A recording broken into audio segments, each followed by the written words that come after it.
Canal Novel e Fanfic narradas. Fanfic Marvel, eu sou o Tecnomago.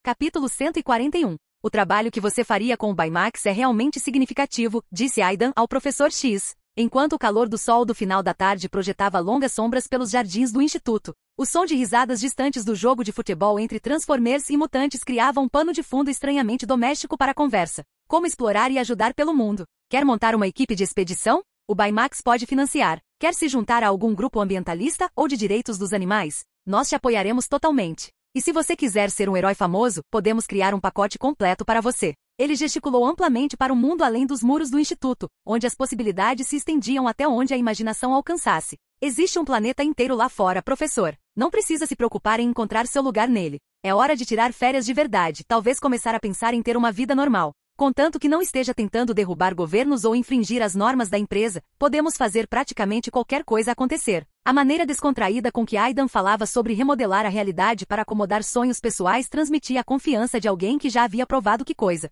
impossíveis eram meramente problemas de engenharia à espera de serem resolvidos. A propósito, tenho algo para você. Aidan tirou de seu compartimento de armazenamento dimensional uma elegante caixa de metal, cuja superfície ostentava o familiar logotipo do Baymax. O recipiente vibrava com uma energia quase imperceptível, e seu conteúdo representava uma tecnologia que poucos dias antes pareceria mágica. Exoesqueleto. Quer tentar andar por aí? Claro, obrigado, respondeu o professor Xavier, com a voz embargada ao aceitar a maleta. Suas mãos calejadas tremiam, não apenas pela idade, enquanto ele segurava o que poderiam representar os primeiros passos que daria em décadas. Basta colocar a mão sobre o logotipo da empresa e o resto acontece. No instante em que a palma da mão de Xavier tocou o símbolo do Baymax, o conteúdo da caixa reagiu como mercúrio vivo. O material biomecânico fluiu pelo seu braço com a graça fluida do mercúrio, espalhando-se pelo seu torso e descendo em direção às pernas com movimentos que pareciam quase orgânicos. A sensação era quente em vez de fria, reconfortante em vez de invasiva, como ser abraçado por uma tecnologia que realmente se importava com o conforto humano. Quando o último resquício do material prateado se integrou ao seu sistema nervoso, Xavier sentiu algo que não experimentava há muito tempo. Lentamente, com cuidado, ele segurou os braços da cadeira de rodas e começou a se levantar. Seus pés tocaram o chão com a pressão hesitante de alguém redescobrindo um sentido perdido. Os servos do exoesqueleto zumbiam silenciosamente enquanto sustentavam seu peso, traduzindo impulsos neurais em ação mecânica com precisão impecável. Pela primeira vez em décadas, Charles Xavier estava de pé por conta própria. Está ótimo, Aidan assentiu com satisfação. O dispositivo que ele havia dado ao professor era, na verdade, uma tecnologia de biorreprodução muito mais avançada do que qualquer coisa que Baymax vendesse comercialmente. As poções de cura poderiam, teoricamente, ter alcançado resultados semelhantes, mas a genética mutante de Xavier tornava a modificação pelo vírus T imprevisível demais. Melhor dar a ele uma tecnologia que funcionasse com sua biologia do que tentar reescrevê-la. Professor, o senhor está de pé? A voz de Anki ecoou pelo terreno enquanto ele se aproximava, sua postura geralmente composta se quebrando em descrença. Seu rosto, coberto por pelos azuis, era uma máscara de espanto enquanto ele processava o que seus sentidos aguçados lhe diziam ser impossível. Sim, Aidan me deu um exoesqueleto, respondeu o professor X, dando seus primeiros passos hesitantes. Os movimentos eram desajeitados, com músculos atrofiados pela falta de uso trabalhando em conjunto com assistência mecânica, mas cada passo carregava o peso de um milagre. Posso fazer um para você quando ficar velho, disse Aidan na Anki com um sorriso que sugeria que ele já estava fazendo cálculos de engenharia.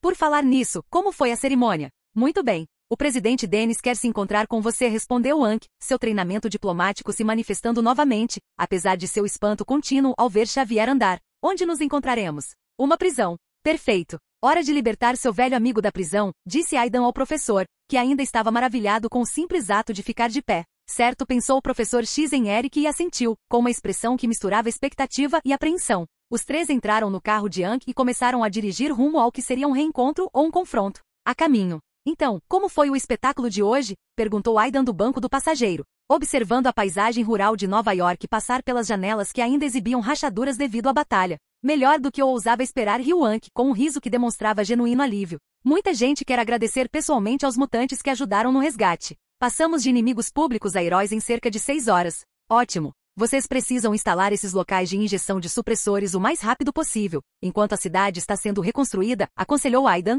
mudando seu tom para as preocupações práticas da estratégia a longo prazo. Agora todo mundo gosta de vocês, mas os poderes mutantes ainda são imprevisíveis e assustadores. Na primeira vez que uma criança perder o controle e machucar alguém, a opinião pública vai mudar rapidamente. É melhor se antecipar a isso. Faz sentido. Qualquer coisa que vocês precisarem para a construção da cidade, é só nos avisar. Anki assentiu, seu instinto político reconhecendo um bom conselho quando o ouvia. Mas isso não é meio injusto com aquelas crianças? Interrompeu o professor X do banco de trás, com a voz carregada da preocupação de alguém que passou a vida protegendo os jovens mutantes. É melhor do que eles perderem o controle e matarem suas famílias, respondeu Aidan sem rodeios, a dura realidade de suas palavras suavizada por uma preocupação genuína. Além disso, assim que a cidade tecnológica estiver construída, Baymax fará um pronunciamento oficial. Os pais descobrirem que seus filhos têm poderes? Eles podem mandá-los para a escola do Xavier, ou nós os contrataremos diretamente e lhes daremos cidadania na nova cidade. Parece que você pensou em tudo, disse o professor, balançando a cabeça em espanto com a abrangência do planejamento envolvido.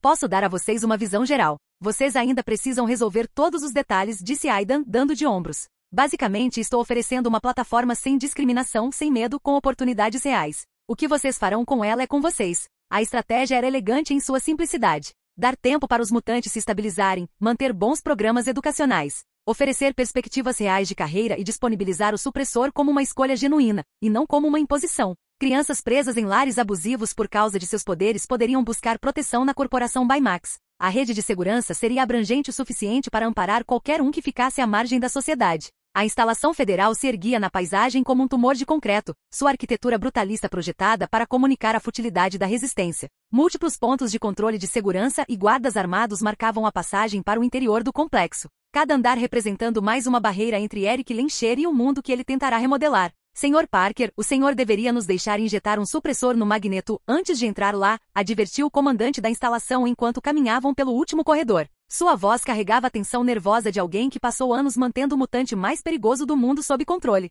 Essa sua armadura não vai adiantar muito contra ele. O professor está comigo. Vai ficar tudo bem, respondeu Aidan, gesticulando para Xavier, que ainda se acostumava com a sensação inédita de andar. A verdade era que mesmo sem o apoio telepático, o Magneto representava para ele quase a mesma ameaça que um gato doméstico particularmente mal-humorado. Mas não havia necessidade de alardear esse fato. Que se dane você, disse o comandante, dando de ombros e digitando seus códigos de acesso para destrancar a última barreira. Vou esperar perto da porta. Boa sorte. O corredor interno era um testemunho de engenharia paranoica. Todas as superfícies eram de plástico ou cerâmica. Nem uma única peça de metal num raio de 100 metros da cela de contenção central. No final do corredor, atrás de paredes de alumínio transparente, estava Eric Lencher. O homem que outrora comandará as forças magnéticas da Terra agora vestia um simples uniforme branco de presidiário e estava absorto na leitura do que parecia ser um texto de filosofia. A idade havia esculpido novas rugas em seu rosto. Mas seus olhos ainda guardavam a inteligência afiada que o tornará um dos indivíduos mais temidos do planeta. O som de passos se aproximando fez com que ele levantasse o olhar, e sua expressão mudou de leve curiosidade para genuína surpresa ao reconhecer seus visitantes. Você consegue andar? Perguntou Magneto, sua voz carregando décadas de história compartilhada e preocupação enquanto observava Xavier se aproximar por conta própria. Então seus sentidos aguçados entraram em ação, e a suspeita nublou seu semblante. E você trouxe metal para cá. Eric, meu velho amigo, encontrei esperança, disse o professor X, com a voz embargada pela emoção e entusiasmo. Depois de tantos anos lutando contra probabilidades aparentemente impossíveis, a perspectiva de uma solução real o deixou quase eufórico de alívio. Esperança? Uma injeção de cura. Isso só vai levar à destruição de todos os mutantes. Você não entende isso? Eric se levantou da cadeira, sua voz carregando a intensidade apaixonada que definirá seus conflitos filosóficos por décadas. Não, interrompeu Aidan casualmente. Os mutantes vão se juntar à corporação Baymax. Estou aqui para comprar sua liberdade. Exatamente, o professor assentiu com entusiasmo. No futuro estaremos separados dos humanos comuns, e ele cuidará de todos nós. Os olhos de Magneto se estreitaram enquanto ele estudava aquele jovem que falava sobre remodelar o mundo com a mesma confiança descontraída que a maioria das pessoas usava para discutir planos para o jantar. Ele estava prestes a começar um de seus discursos característicos sobre as relações entre humanos e mutantes quando Aidan o interrompeu. Você pode sair conosco agora mesmo, e nós explicaremos tudo assim que você entender a situação. Sem esperar por uma resposta, Aidan se virou e voltou em direção à saída. O professor X acenou com a cabeça, encorajando seu velho amigo e silenciosamente o incentivando a confiar nessa reviravolta improvável. Quando Magneto saiu da instalação que havia sido seu lar por meses, o sol do final da tarde pareceu uma bênção para o seu rosto. Ao seu redor, guardas armados prestaram homenagens respeitosas ao adolescente que aparentemente havia entrado numa prisão de segurança máxima e, com a maior naturalidade, resgatado um dos criminosos mais perigosos do mundo. Toda a situação parecia surreal, como passar de uma realidade para outra onde as regras tinham mudado fundamentalmente da noite para o dia. Será que eles me deixaram ir? Eric se perguntou, buscando ameaças ocultas ou artimanhas elaboradas. Ou será que isso é algum tipo de armadilha?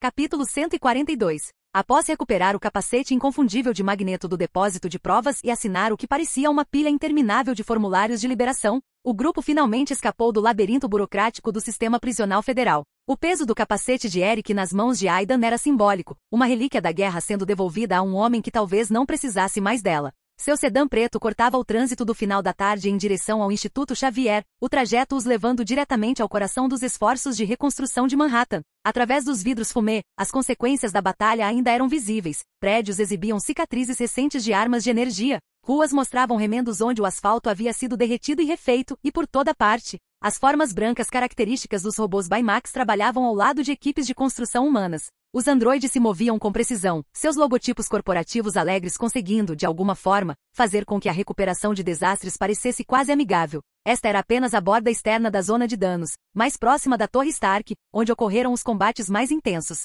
Os esforços de reconstrução seriam muito mais complexos. No banco de trás, a voz do professor Xavier tinha a cadência pausada de alguém delineando uma complexa partida de xadrez enquanto explicava os eventos recentes ao seu amigo de longa data. Magneto ouvia com um silêncio incomum, suas feições austeras suavizadas por algo que talvez fosse esperança, enquanto absorvia as implicações do que Charles descrevia. Acho que é assim que os velhos deveriam viver, murmurou Aidan do banco do passageiro, olhando para trás para as duas figuras lendárias envolvidas em uma conversa civilizada, em vez de uma guerra filosófica. O som da discussão tranquila deles preenchia o carro com uma sensação de aconchego que nada tinha a ver com o ar-condicionado.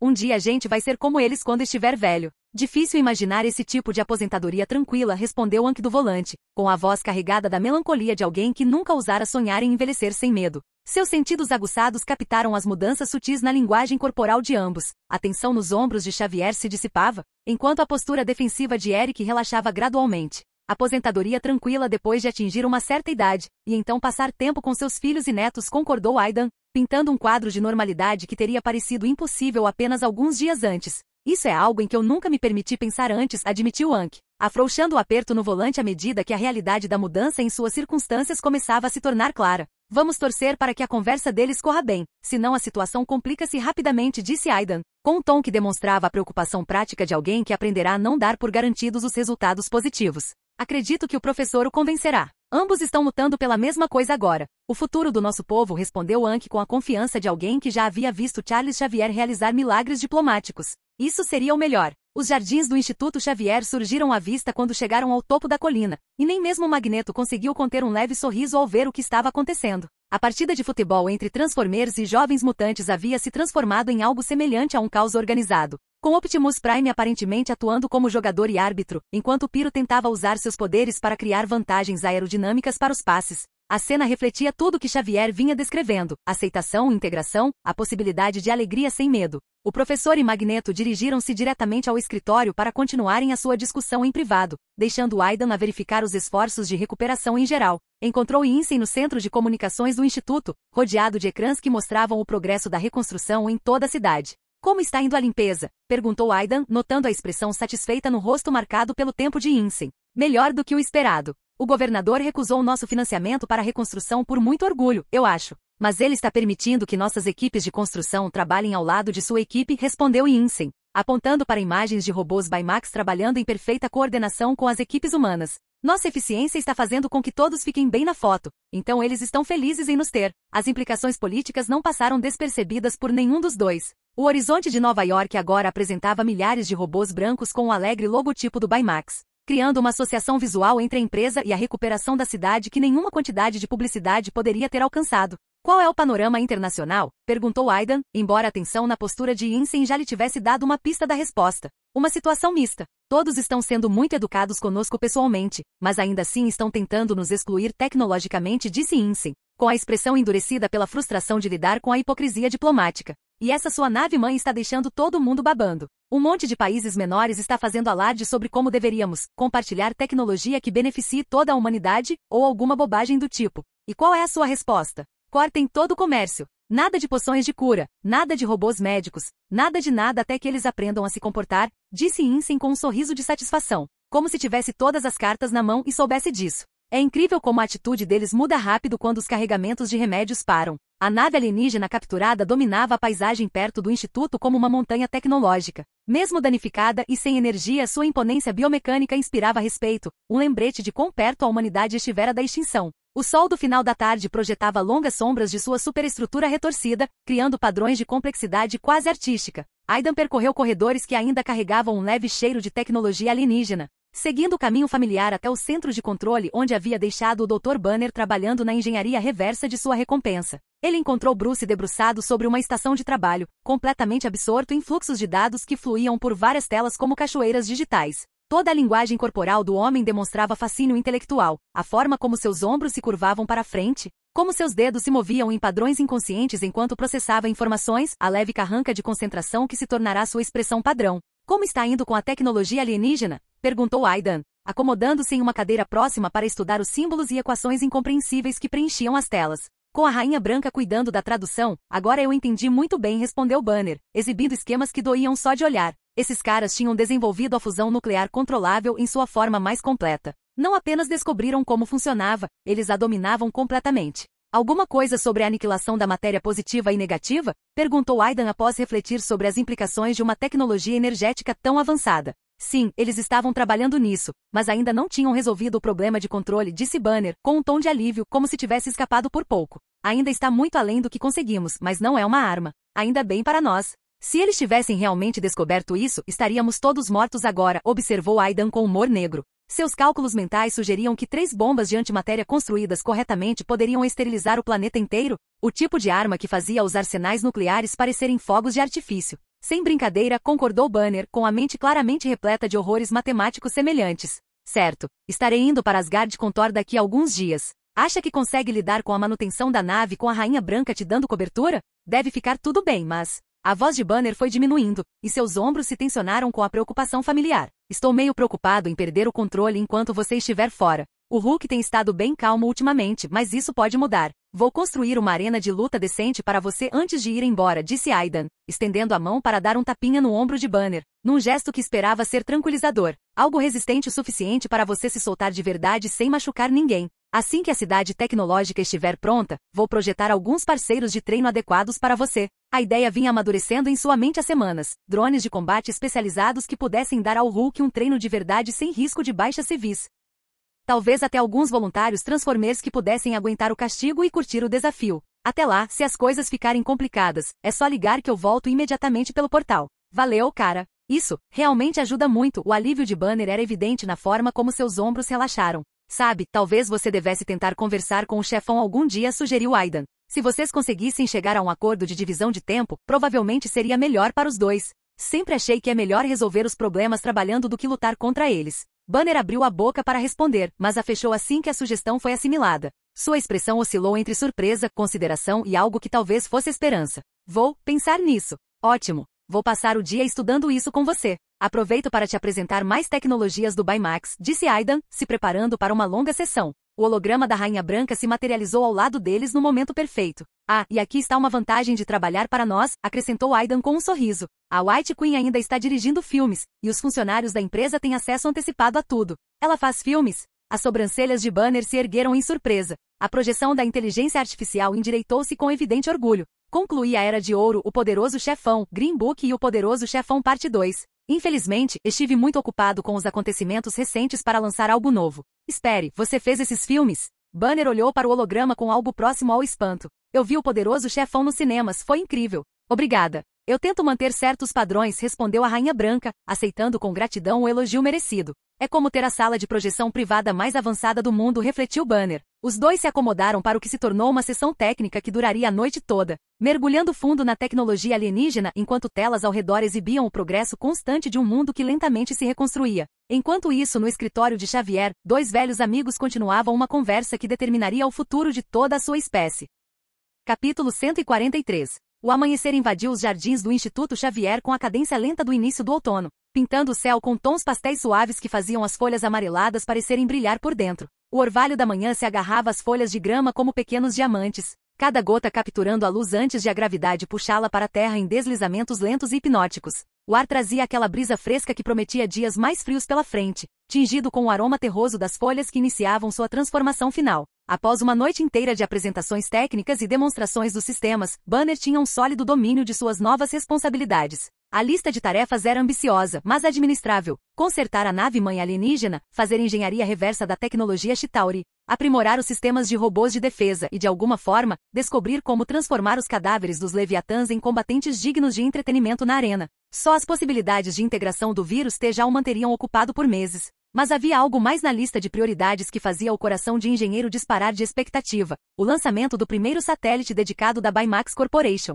A plataforma orbital já tinha um pilar espacial integrado à sua estrutura, aguardando a janela de lançamento perfeita para levar o mais recente avanço tecnológico da humanidade ao espaço. Os parâmetros da missão indicavam uma taxa de sucesso de 80%, o que em termos aeroespaciais, era praticamente uma garantia. Salvo alguma falha catastrófica ou intervenção divina, eles teriam seus olhos no céu em poucos dias. Após se despedir de Banner, Aidan retornou ao Instituto Xavier em um ritmo tranquilo, seus sentidos absorvendo as sutis mudanças que marcavam a passagem das estações. A caminhada lhe deu tempo para processar a magnitude do que haviam conquistado e o que estava por vir. O ar da manhã era agradável em seus pulmões, trazendo o aroma de folhas secas e do café fresco das cozinhas do instituto. Quando finalmente se aproximou do pátio principal, avistou duas figuras familiares sentadas num banco perto do recreio. O professor Xavier e Magneto estavam lado a lado, observando os alunos demonstrarem suas habilidades com o interesse casual de velhos homens contemplando a continuidade do mundo. A visão deles juntos, pacíficos e contemplativos em vez de envolvidos em uma guerra ideológica, transmitiu-lhe uma profunda esperança. Optimus Prime e seus companheiros Autobots já haviam partido para sua nova missão com Banner. A experiência do líder Autobot, tanto em combate quanto em pesquisa científica, o tornava o contato perfeito para o trabalho de restauração de naves espaciais. A maioria das pessoas não percebia que muitos Autobots eram, antes de tudo, pesquisadores e engenheiros, e não guerreiros. Suas capacidades tecnológicas frequentemente faziam a diferença em conflitos com os Decepticons, mais militaristas. Então, Eric, qual é o veredicto? Perguntou Aidan enquanto se aproximava, sentando-se no banco ao lado deles com a familiaridade casual de alguém que havia conquistado seu lugar em sua equipe de advogados. Eric permaneceu em silêncio, seus olhos cinza-aço acompanhando os movimentos dos jovens mutantes enquanto praticavam habilidades que poderiam remodelar o mundo ou destruí-lo, dependendo da sabedoria de seus usuários. Olha, sua abordagem para o problema dos mutantes não está errada, continuou Aidan, com a voz carregada do tom ponderado de quem está expondo realidades complexas. Mas exterminar completamente a humanidade? Isso simplesmente não vai acontecer. A anciã sozinha impediria tais planos antes que ganhassem força, sem mencionar as dezenas de outras ameaças de escala cósmica que se mobilizariam contra ambições genocidas. E o que o professor X deseja é uma coexistência pacífica que também é possível, mas apenas enquanto vocês dois estiverem por perto para garantir isso. Quando vocês morrerem e não houver ninguém para assumir o lugar de vocês, os mutantes estarão perdidos. Mas a Baymax Corporation pode construir uma ponte entre mutantes e humanos cuja segurança ninguém questionará. A lógica era sólida, baseada em competência comprovada e confiança pública, e não em medo ou ideologia. Magneto finalmente virou a cabeça, estudando as feições juvenis de Aidan com o olhar calculista de alguém que passou décadas lendo ameaças e oportunidades em rostos humanos. Quando falou, foi com a calma certeza de um homem tomando uma decisão crucial. Vamos lutar. Você está falando sério? Aidan não conseguiu esconder completamente o divertimento com a abordagem direta. Sim. Mesmo que eu perca, seguirei seu plano. A concordância de Magneto não se baseava apenas em cálculos pragmáticos. A descrição do incidente com a mão feita pelo professor pintava um retrato de alguém cuja crueldade igualava ou superava a sua, respaldado por recursos e capacidades que eclipsavam qualquer coisa que a Irmandade já tivesse comandado. Ele vinha cogitando um grande gesto de destruição para reforçar as capacidades de dissuasão dos mutantes.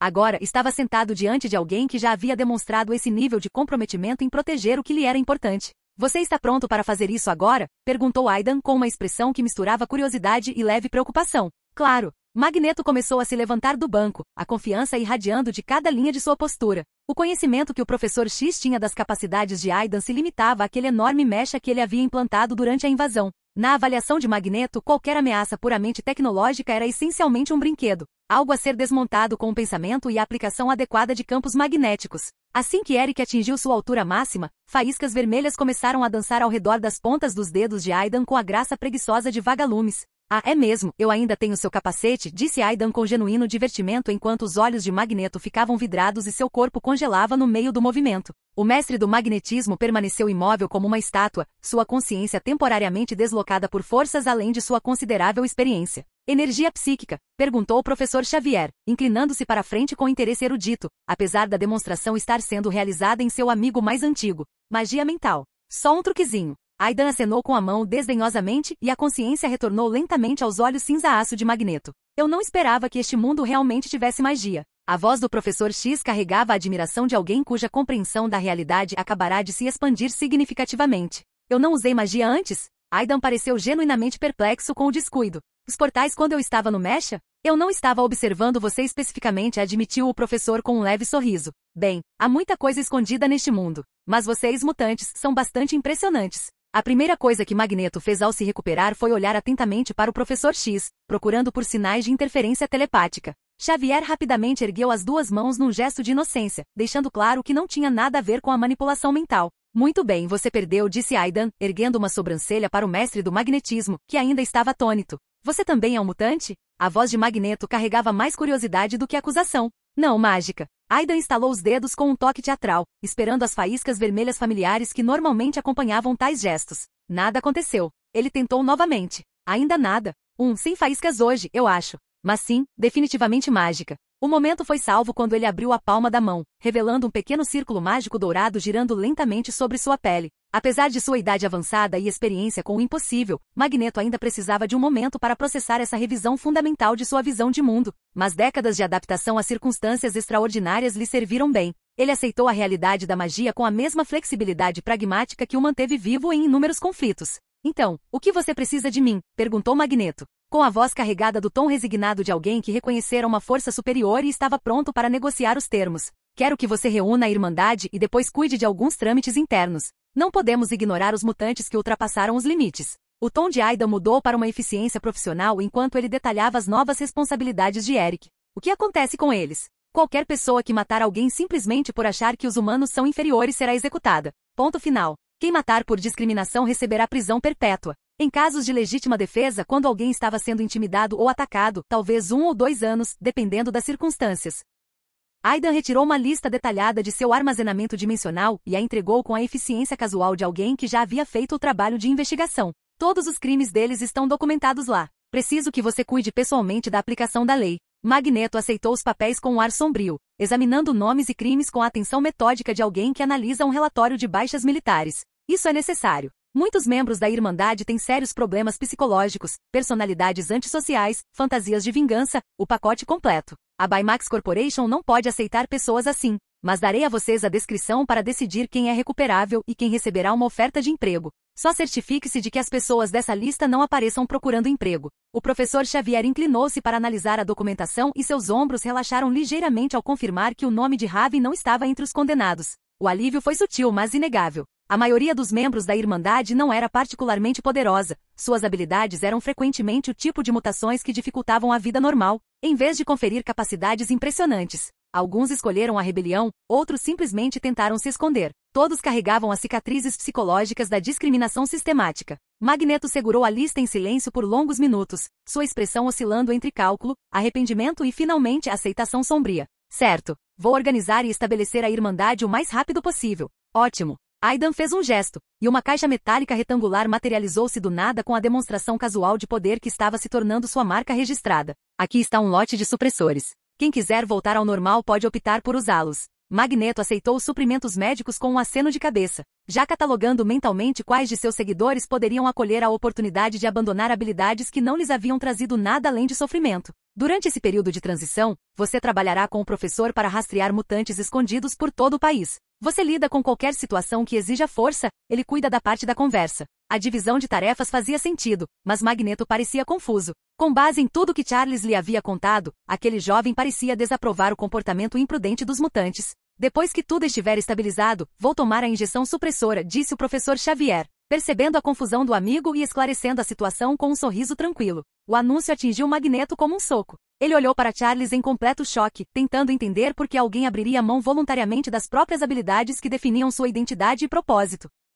Capítulo 144. A habilidade do professor viola a privacidade das pessoas, disse Aidan casualmente. A maioria das pessoas o respeita agora, mas eventualmente ficarão desconfiadas. E Charles pode não conseguir se conter para sempre. O rosto de Magneto escureceu quando as implicações se tornaram claras. A brisa da manhã sussurrava entre as árvores ao redor deles, mas Eric mal percebeu. Desde que retornará, o mundo parecia completamente diferente. Tudo havia mudado enquanto ele estivera fora. Você está dizendo que Charles se tornará exatamente aquilo contra o que temos lutado, disse Eric lentamente, sua voz quase num sussurro. Não foi intencional. Mas o poder corrompe até mesmo as melhores intenções. Aidan recostou-se no banco, observando um grupo de alunos praticar suas habilidades no gramado mais distante. Quantas vezes você já viu telepatas irem longe demais? Começarem com só uma espiadinha e terminarem controlando todos ao seu redor? A pergunta o atingiu mais forte do que Eric esperava. Ele já tinha visto isso antes. Mutantes que começavam com objetivos nobres e aos poucos, se convenciam de que um pequeno empurrão mental era para o bem maior. Depois, um pouco mais. E então, controle total. Charles não é assim, protestou Eric. Charles é humano. Bem mutante, mas você sabe o que eu quero dizer. Aidan deu de ombros. Dê a qualquer pessoa acesso irrestrito aos pensamentos de outras pessoas e eventualmente ela usará isso de forma errada. Talvez não hoje, talvez não no ano que vem, mas eventualmente. Principalmente essa companhia Baymax e o garoto sentado ao lado dele. Aidan nunca exagerou na violência, mas sempre que demonstrava seu poder, era perfeitamente calculado. Ele não apenas se mantinha do lado certo da moralidade, como também se fazia parecer o herói em todas as ocasiões. Eric estudou o perfil do jovem enquanto observava os alunos. Havia algo perturbador na maneira como Aidan podia discutir a possível corrupção de Charles com tanta naturalidade. Então, qual é a sua solução? Perguntou Eric. Elimine a tentação. Charles toma o supressor e volta a ser um gênio comum em vez de um leitor de mentes. Problema resolvido. E se ele se recusar? O sorriso de Aidan era afiado. Ele não vai. Charles é inteligente demais para não perceber a lógica. Eric agora conseguia enxergar a estratégia, e ela era brilhante em sua simplicidade. Aidan permaneceu à margem desde o início, observando tudo se desenrolar como uma espécie de mestre de xadrez. Somente quando a situação ficou realmente crítica, ele entrou em cena como um salvador para resolver o problema. Durante a invasão, tanto a Baymax Company quanto os Vingadores ajudaram. Mas, de alguma forma, os Vingadores acabaram parecendo assustadores para as pessoas comuns com seu poder bruto e danos colaterais, enquanto Baymax foi elogiado por realmente resgatar indivíduos um a um. Você planejou toda essa conversa, não foi? Eric percebeu. Me convenceu a concordar com seus termos e depois surpreendeu Charles com a ideia do supressor enquanto ele estava assistindo. Charles está ouvindo cada palavra que estamos dizendo agora, confirmou Aidan. Não é, professor? A leve careta do professor Xavier confirmou isso. Peço desculpas. Velhos hábitos. Viu o que eu quis dizer? Aidan apontou para Charles. Você acabou de provar meu ponto. Você não conseguiu se conter e ouviu uma conversa particular, mesmo sabendo que isso provaria que você não é confiável o suficiente para ter esse poder. A acusação pairava no ar como fumaça. Charles abriu a boca para se defender, mas a fechou ao perceber a verdade nas palavras de Aidan. Vou considerar o supressor, disse Charles em voz baixa. Uma hora depois, Magneto caminhava pelo esconderijo da Irmandade, com aquela lista incriminadora pesando em seu bolso. O armazém abandonado cheirava a ferrugem e concreto velho. Seus passos ecoavam enquanto ele se movia entre os espaços improvisados que seus seguidores haviam criado. Todos reúnam-se, exclamou ele com a voz carregada daquela autoridade familiar que mantivera a Irmandade unida por anos. Mística emergiu das sombras primeiro, sua pele azul captando a luz fraca que filtrava pelas janelas quebradas. Eric, você voltou mais cedo. Como foi a reunião? Melhor do que o esperado. Temos novos pedidos. Piro estava encostado num pilar de concreto, distraidamente criando pequenas chamas que dançavam entre seus dedos. Deixe-me adivinhar. Mais campanhas de recrutamento? Atacar mais instalações governamentais? Não. Magneto puxou a lista, os papéis farfalhando no silêncio. Estamos fazendo uma limpeza geral. O clima mudou instantaneamente. Mística endireitou-se, seus olhos amarelos se estreitando. Que tipo de limpeza? Do tipo que já deveria ter acontecido há muito tempo. Ele olhou em volta para a dúzia de membros da Irmandade presentes.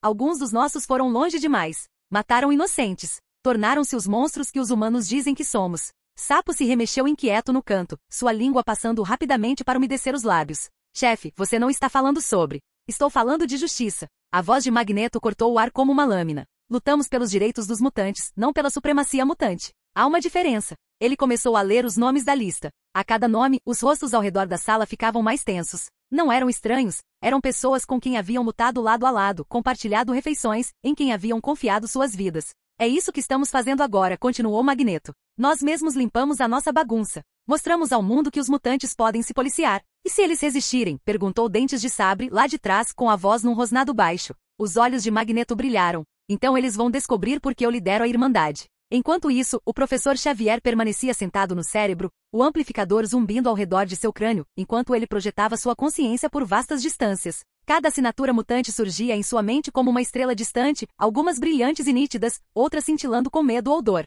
Uma menina de Montana, talvez com 14 anos, está congelando acidentalmente tudo que toca. Os pais não entendem e ficam assustados. Ele marcou a localização. Primeiro, uma visita da assistente social. Depois, talvez Scott e Jean possam ajudar com o treinamento de força. 3 adolescentes na Flórida usam suas habilidades para assaltar lojas de conveniência. Não são maliciosos, apenas estão desesperados por dinheiro. Mais uma vítima. Essa precisaria do toque de Eric, mostrar a eles o que é poder de verdade, assustá-los e fazê-los endireitar antes que machuquem alguém. Um homem na casa dos 30 anos em Nevada que conseguia atravessar paredes. Ele usava essa habilidade para espionar os vizinhos. A expressão de Charlie se fechou. Era exatamente esse tipo de comportamento que dava má reputação a todos os mutantes. Esse caso entrou para a lista de prioridades. Horas se passaram enquanto ele mapeava sistematicamente a população mutante oculta. Cada mente que ele tocava carregava sua própria história: medo, raiva, esperança, confusão. Tantos jovens descobrindo habilidades que não compreendiam, sem orientação e sem comunidade. É por isso que precisamos do Instituto, pensou ele. É por isso que o sonho de Charles é importante.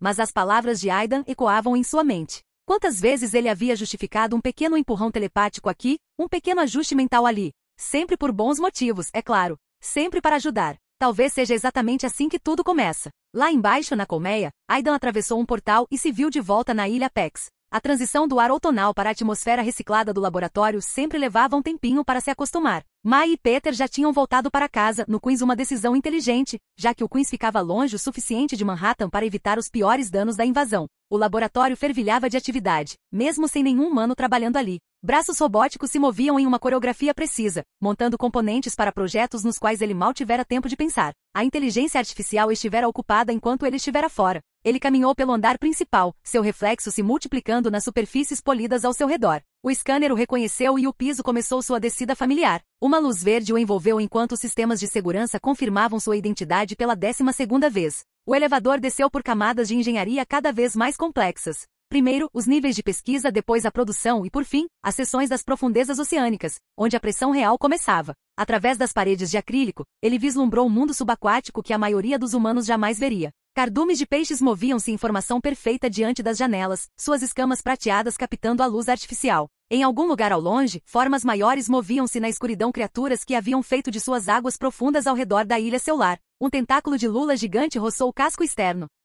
O impacto mal sendo sentido através das barreiras reforçadas. Ainda me emociona todas as vezes, murmurou ele, observando uma água-viva do tamanho de um carro passar flutuando, sua campânula translúcida pulsando com luz interna. Dentro da própria colmeia, os robôs trabalhavam com precisão mecânica. Sem conversas, sem salas de descanso, sem intrigas de escritório, apenas pura eficiência. O zumbido constante das máquinas criava um ruído de fundo quase meditativo. Rainha Branca, relatório sobre o andamento dos projetos atuais. A engenharia reversa da tecnologia Chitauri está progredindo conforme o cronograma. As melhorias nos robôs defensivos estão 73% concluídas. O sistema de combate na arena para os cadáveres dos Leviatãs ainda está em fase de projeto. A construção do satélite está concluída e pronta para implantação. Mostre-me o satélite. Um visor holográfico materializou-se à sua frente, girando o esquema do satélite em 3 dimensões. Cada componente era destacado com indicadores de status, todos verdes. Sala de produção. Siga as indicações. O caminho iluminou-se sob seus pés. Ele caminhou por corredores repletos de estações de trabalho onde braços robóticos montavam placas de circuito com precisão microscópica.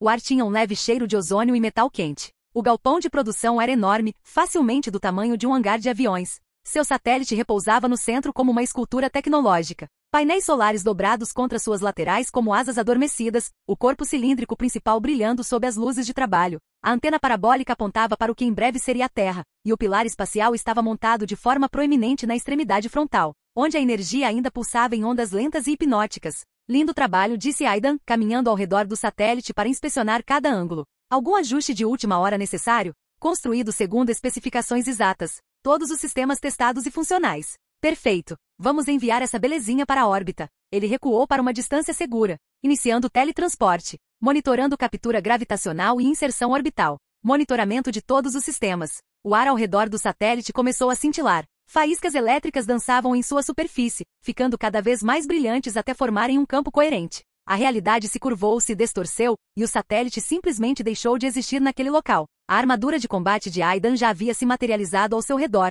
A diferença de pressão do portal o atingia como um caminhão se você não estivesse preparado. O peso familiar se acomodou sobre seus ombros quando seu capacete se selou com um leve sibilo. A 36 mil quilômetros acima da Terra, o espaço se contorcia e faiscava. O satélite materializou-se no vácuo, seus sistemas entrando em funcionamento imediatamente. Painéis solares se desdobraram como flores mecânicas à medida que a energia começava a fluir por seus circuitos. Pequenos propulsores dispararam em rajadas calculadas, impulsionando-o para uma órbita geossíncrona perfeita, onde permaneceria imóvel em relação à superfície da Terra. Um olho no céu, operacional. De volta à colmeia, Aidan tirou a armadura e foi até a estação de controle. Várias telas se iluminaram com dados de telemetria, cálculos de mecânica orbital e relatórios de status do sistema. Tudo estava verde. Conexão estabelecida. Todos os sistemas funcionando normalmente, informou a White Queen. Pronto para testes operacionais. Vamos ver o que essa coisa consegue fazer. Me deu uma vista da ilha Apex. A tela principal piscou e, em seguida, exibiu uma vista do oceano que parecia boa demais para ser verdade.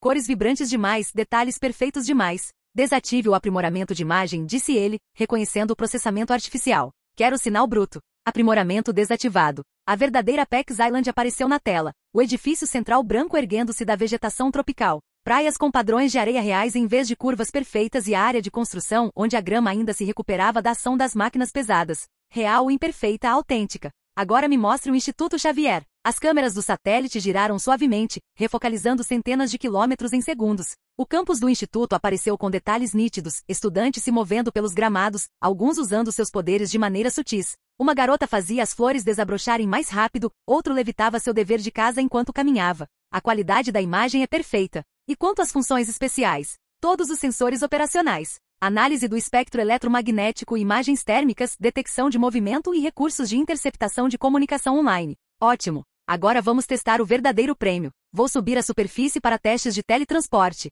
O elevador o levou de volta à superfície, onde o sol da tarde aquecia a grama artificial. Uma ovelha pastava tranquilamente perto da plataforma de pouso. Provavelmente havia escapado da pequena fazenda que mantinham para a produção de alimentos. Momento perfeito, ele sorriu. Rainha Branca, localize esta ovelha e transporte-a para a nave espacial no Instituto Xavier. Alvo adquirido. Iniciando o transporte. Uma luz azul irrompeu do céu como um holofote celestial. A ovelha olhou para cima com um leve interesse enquanto a energia a envolvia, provavelmente se perguntando se aquilo era algum tipo de fenômeno climático. A luz se intensificou, a realidade se distorceu e a ovelha desapareceu. A centenas de quilômetros de distância no Instituto Xavier, os alunos olharam para cima quando um feixe idêntico depositou um animal confuso no gramado. A ovelha piscou, olhou ao redor para o ambiente drasticamente alterado e concluiu que aquilo era perfeitamente normal. Mãe, transporte bem-sucedido. Perda de energia zero, integridade molecular perfeita, confirmou a White Queen. Excepcional. Aidan abriu um portal, ansioso para verificar seu piloto de testes de 4 patas. Acabamos de revolucionar as viagens terrestres e espaciais.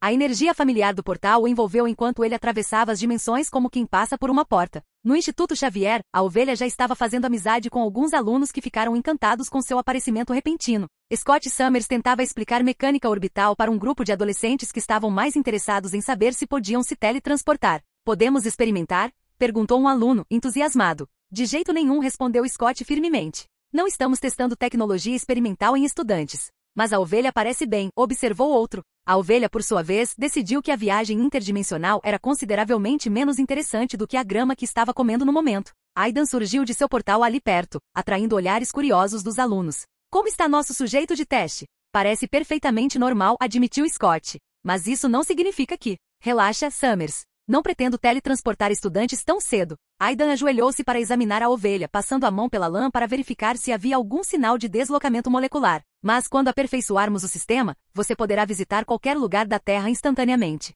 As aplicações são incríveis, disse Scott, com sua mente tática já pensando em possibilidades. Operações de resgate, socorro em desastres, implantação rápida, emergências médicas, acrescentou Aidan. Transportar pacientes para hospitais em segundos, em vez de horas. Enviar suprimentos médicos para qualquer lugar do planeta instantaneamente. Ao redor deles, os alunos ouviam com crescente entusiasmo. Um mundo onde a distância não importava, onde qualquer pessoa podia ajudar qualquer outra, independentemente de onde estivesse. Ainda tem mais por vir, disse Aidan, levantando-se e sacudindo a lã de ovelha das mãos. Isso é só o começo. Os projetos da cidade tecnológica estão finalizados, disse ele a Scott. Assim que a construção começar, teremos um centro de pesquisa adequado onde humanos e mutantes poderão trabalhar juntos em projetos que beneficiem a todos. Quando você começa a construir? Em breve. Tori e eu temos outros assuntos a tratar primeiro. Capítulo 145. O laboratório de pesquisa periférica da Baymax Company fervilhava com uma atividade silenciosa no deserto do Novo México. Após o incidente anterior que trouxera Thor para suas vidas, a Baymax investira pesadamente na pesquisa astronômica de Jane Foster. As instalações agora fervilhavam com equipamentos de ponta, radiotelescópios, sensores quânticos e analisadores atmosféricos capazes de detectar distúrbios dimensionais a anos-luz de distância. O Dr. Banner caminhava entre as bancadas de trabalho, onde assistentes robóticos calibravam instrumentos delicados. A equipe de Jane havia crescido de 3 pessoas trabalhando em um trailer para uma divisão de pesquisa completa, com financiamento ilimitado e recursos com os quais a maioria dos cientistas só podia sonhar. E protegendo todos eles, embora os humanos não soubessem, estava Jazz. O Autobot havia sido secretamente designado para vigiar as instalações depois que Aidan percebeu quantas ameaças cósmicas pareciam chegar à Terra por meio de pesquisas científicas. Alguma leitura em comum hoje? Perguntou Banner a um dos técnicos. Nada de grave, doutor. Algumas pequenas flutuações eletromagnéticas por volta das 3 da manhã, mas desapareceram rapidamente. Provavelmente é só o Thor visitando a Jane de novo, pensou Banner com um leve sorriso. Enquanto isso, em Londres, Inglaterra, às margens do lago Bassentvite, o sol do final da tarde pintava as colinas circundantes com tons de ouro e âmbar. O pico mais alto, Skiddaw, projetava longas sombras sobre a água, enquanto vilarejos elegantes pontilhavam a costa como em um cartão postal. Caminhando à beira do lago, era impossível não suspirar diante da graça da natureza. A atmosfera pacífica foi quebrada pelo som de risadas que ecoavam sobre a água. Thor, que se tornará uma espécie de herói popular entre os moradores locais, apareceu na trilha à beira do lago, caminhando tranquilamente com uma garota de cabelos loiros claros. A pesquisa de Jane a levará à Inglaterra para uma conferência sobre fenômenos atmosféricos, e Thor aproveitará a oportunidade para um raro momento de privacidade. Os dois caminhavam sorrindo, absortos em seu próprio mundo. Thor olhava para Jane e sentia o amor puro que emanava dela como o calor de uma fogueira. Jane o flagrava olhando e timidamente afastava os cabelos que caíam sobre a orelha, as bochechas corando sob a luz dourada. Outros visitantes do lago davam-lhes espaço, pressentindo de alguma forma que estavam presenciando algo precioso. O pôr do sol aqui é quase tão belo quanto os salões dourados de Asgard, disse Thor suavemente. Sua voz grave se sobrepondo facilmente ao murmúrio das ondas quebrando na margem. Quase. Jane provocou, dando-lhe um empurrãozinho de brincadeira no ombro. Bem, a companhia faz toda a diferença, respondeu Thor, com os olhos brilhando de malícia. Eles pararam perto de um banco de madeira com vista para a água, o momento se estendendo entre eles como uma respiração suspensa. Jane se virou para encará-lo, sua mente momentaneamente dominada pela simples emoção humana em seu olhar. Quando estavam se aproximando, quando o espaço entre eles parecia crepitar de possibilidades, um círculo de faíscas surgiu não muito longe à frente. Uma luz dourada dançava no ar, formando padrões geométricos. Então, uma figura familiar surgiu. Parece que não cheguei na hora certa, disse Aidan, um pouco envergonhado ao observar a cena romântica que acabará de interromper. Seu portal se fechou atrás dele. Não, você chegou bem na hora. Estávamos justamente nos despedindo, disse Jane com um sorriso, embora suas bochechas coradas sugerissem o contrário. Ela olhou para Thor com olhos que carregavam toda a saudade de alguém que sabia que o tempo que teriam juntos era sempre limitado. Thor não parecia incomodado com a presença de Aidan. Sua atenção permanecia completamente focada em Jane, absorvendo cada detalhe de seu rosto como se tentasse memorizá-lo. A distância entre seus lábios diminuiu gradualmente enquanto o mundo ao redor parecia desaparecer. Eles fecharam os olhos ao mesmo tempo, perdidos em um momento que parecia eterno, e ao mesmo tempo breve demais. Aidan pigarreou baixinho e se virou para observar o lago tranquilo, vendo uma família de cisnes deslizar sobre a superfície lisa como um espelho. Dê a eles um minuto, pensou, contemplando como a luz do entardecer transformava a água em ouro líquido. O beijo durou mais do que o estritamente necessário, carregando todo o peso da separação e a promessa do reencontro. Quando finalmente se separaram, Jane encostou a testa na de Thor. Preciso ir, sussurrou Thor com a voz embargada pela emoção. Eu sei, respondeu Jane, entrelaçando seus dedos aos dele. Só, tenha cuidado lá em cima. Sempre sou. Mentiroso. Mas ela sorriu ao dizer isso. Vamos lá, disse Thor finalmente, virando-se para Aidan com visível esforço. Sua voz era firme, mas sua mão permaneceu na de Jane por mais um instante antes de soltá-la.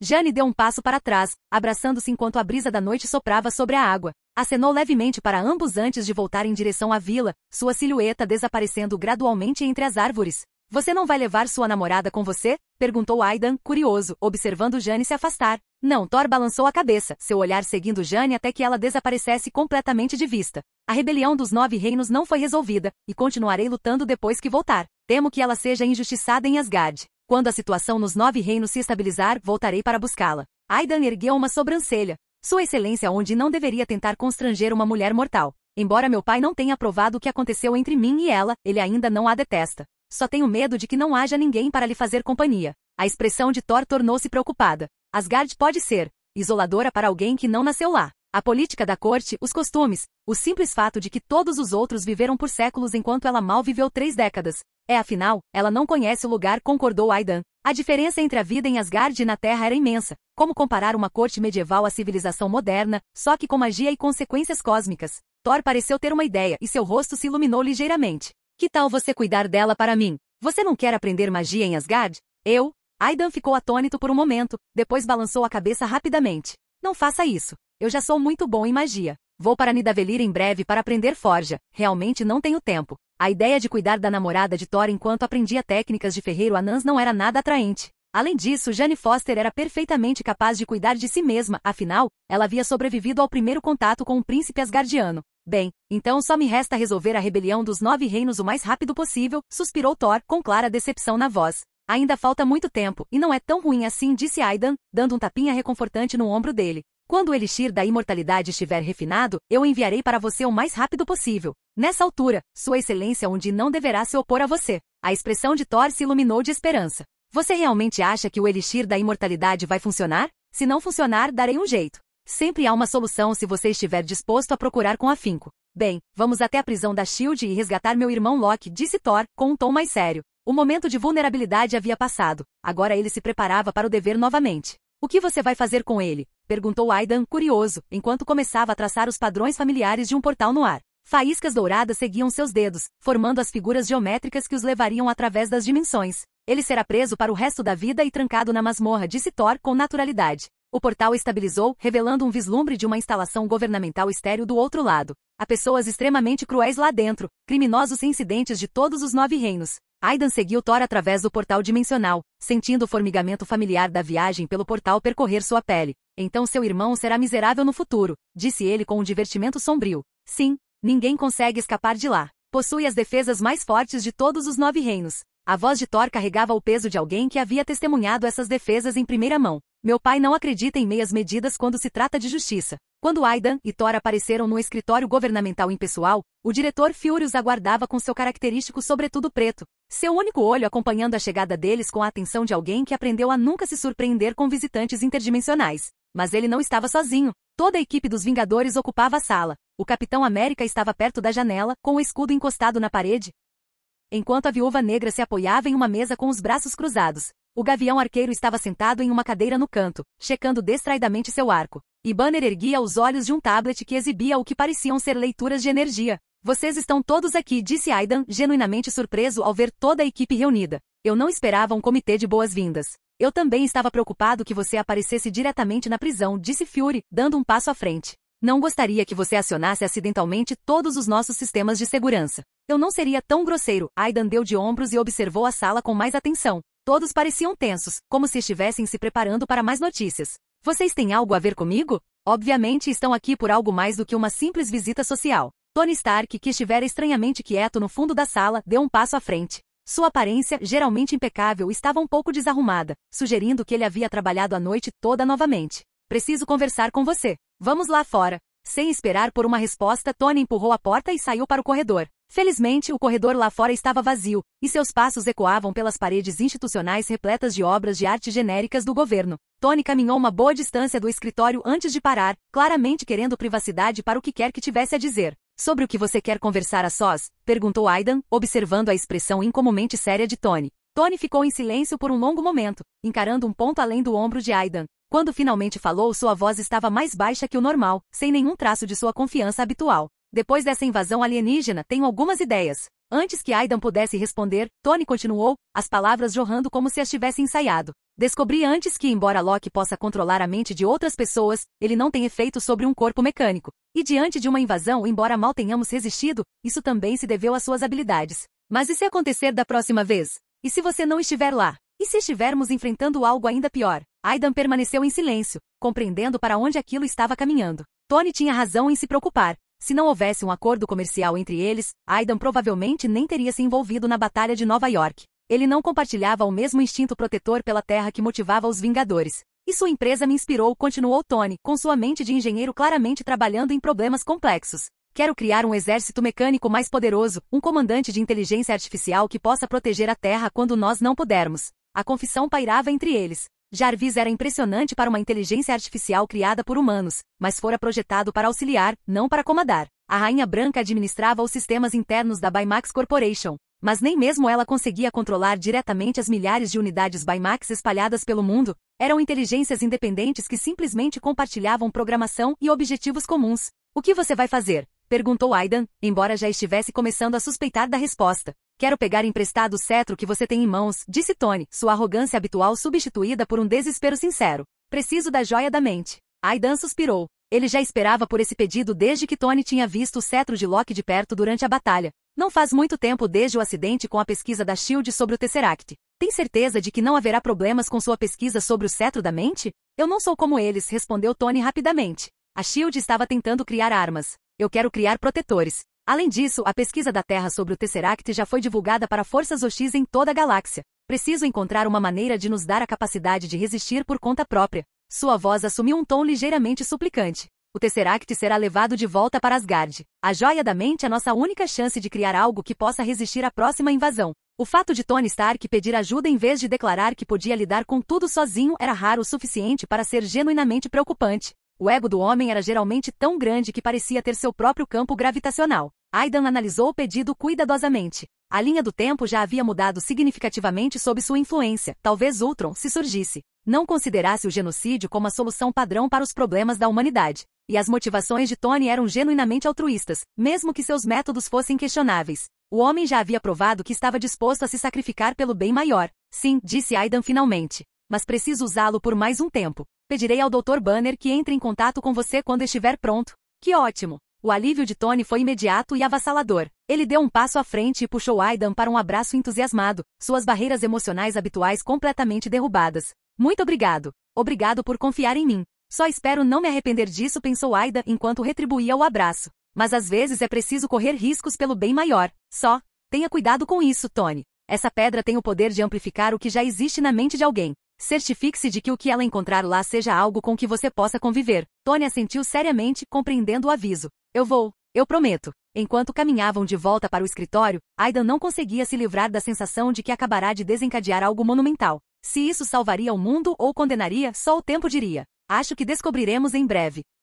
Capítulo 146. Bem, se houver algum problema que não possa ser resolvido no final, você pode vir até mim. Contanto que haja chips suficientes, posso te ajudar. Aidan sorriu, mas sua expressão logo se tornou mais séria. Mas quando estiver criando sua inteligência artificial, é melhor não adicionar a regra de proteger o planeta. Vou pensar nisso, Tony assentiu, embora algo no tom de Aidan o fizesse prestar mais atenção ao aviso do que faria normalmente. Quando você vai embora? Vamos lá. Meu período de aprendizado em Asgard está prestes a terminar, e preciso chegar ao próximo local de estudo o mais rápido possível. Tony balançou a cabeça em espanto. Não acredito que você ainda tenha tempo para estudar em todo lugar. Eu estou constantemente aprimorando minha armadura e lidando com reuniões do Conselho das Indústrias Stark, e você está simplesmente aprendendo magia com deuses e anões. Bem, enviei um pouco de Transform 1 para sua empresa, disse Aidan, enquanto caminhavam de volta para o escritório. Se vocês quiserem fazer um Transformer em carro, podem pesquisar por conta própria. Tenho certeza de que terminarão em breve. Transform 1? Os olhos de Tony brilharam com o brilho familiar de um engenheiro que vislumbra novas possibilidades.